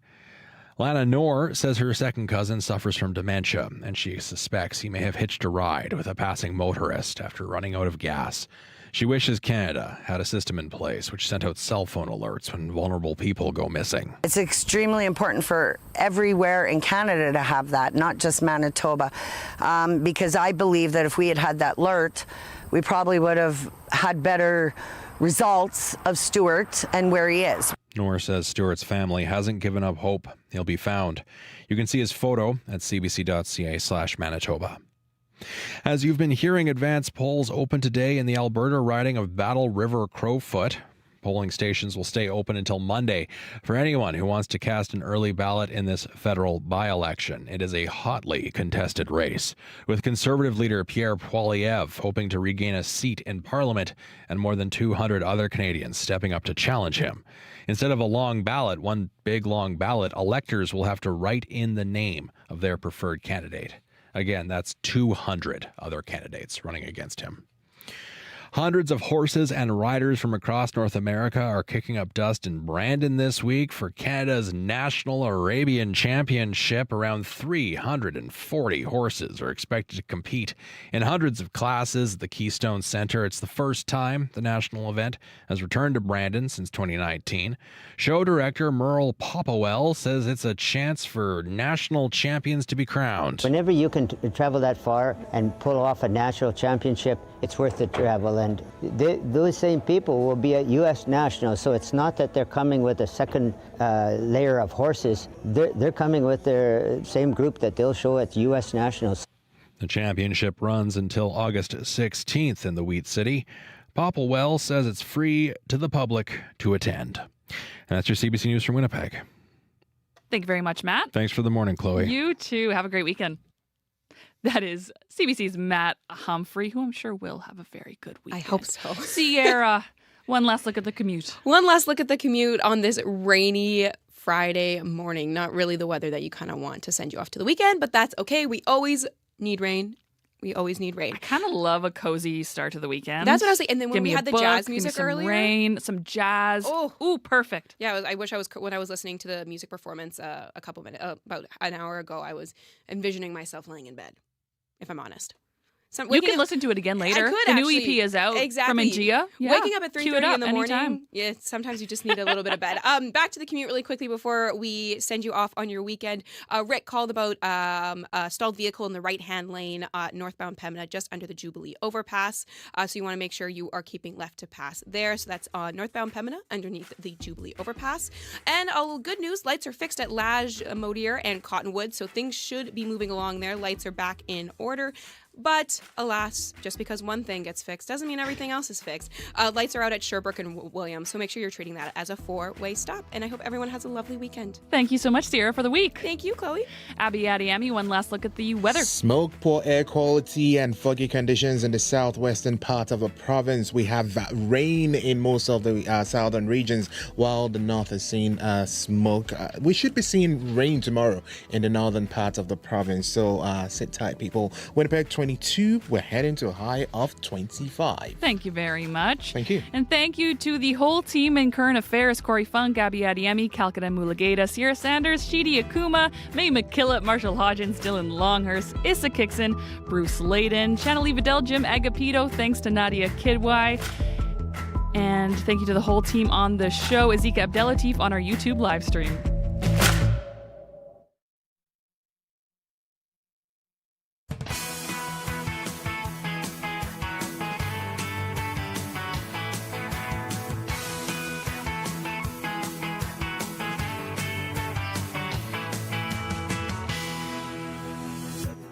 I'm very cautious when I'm riding.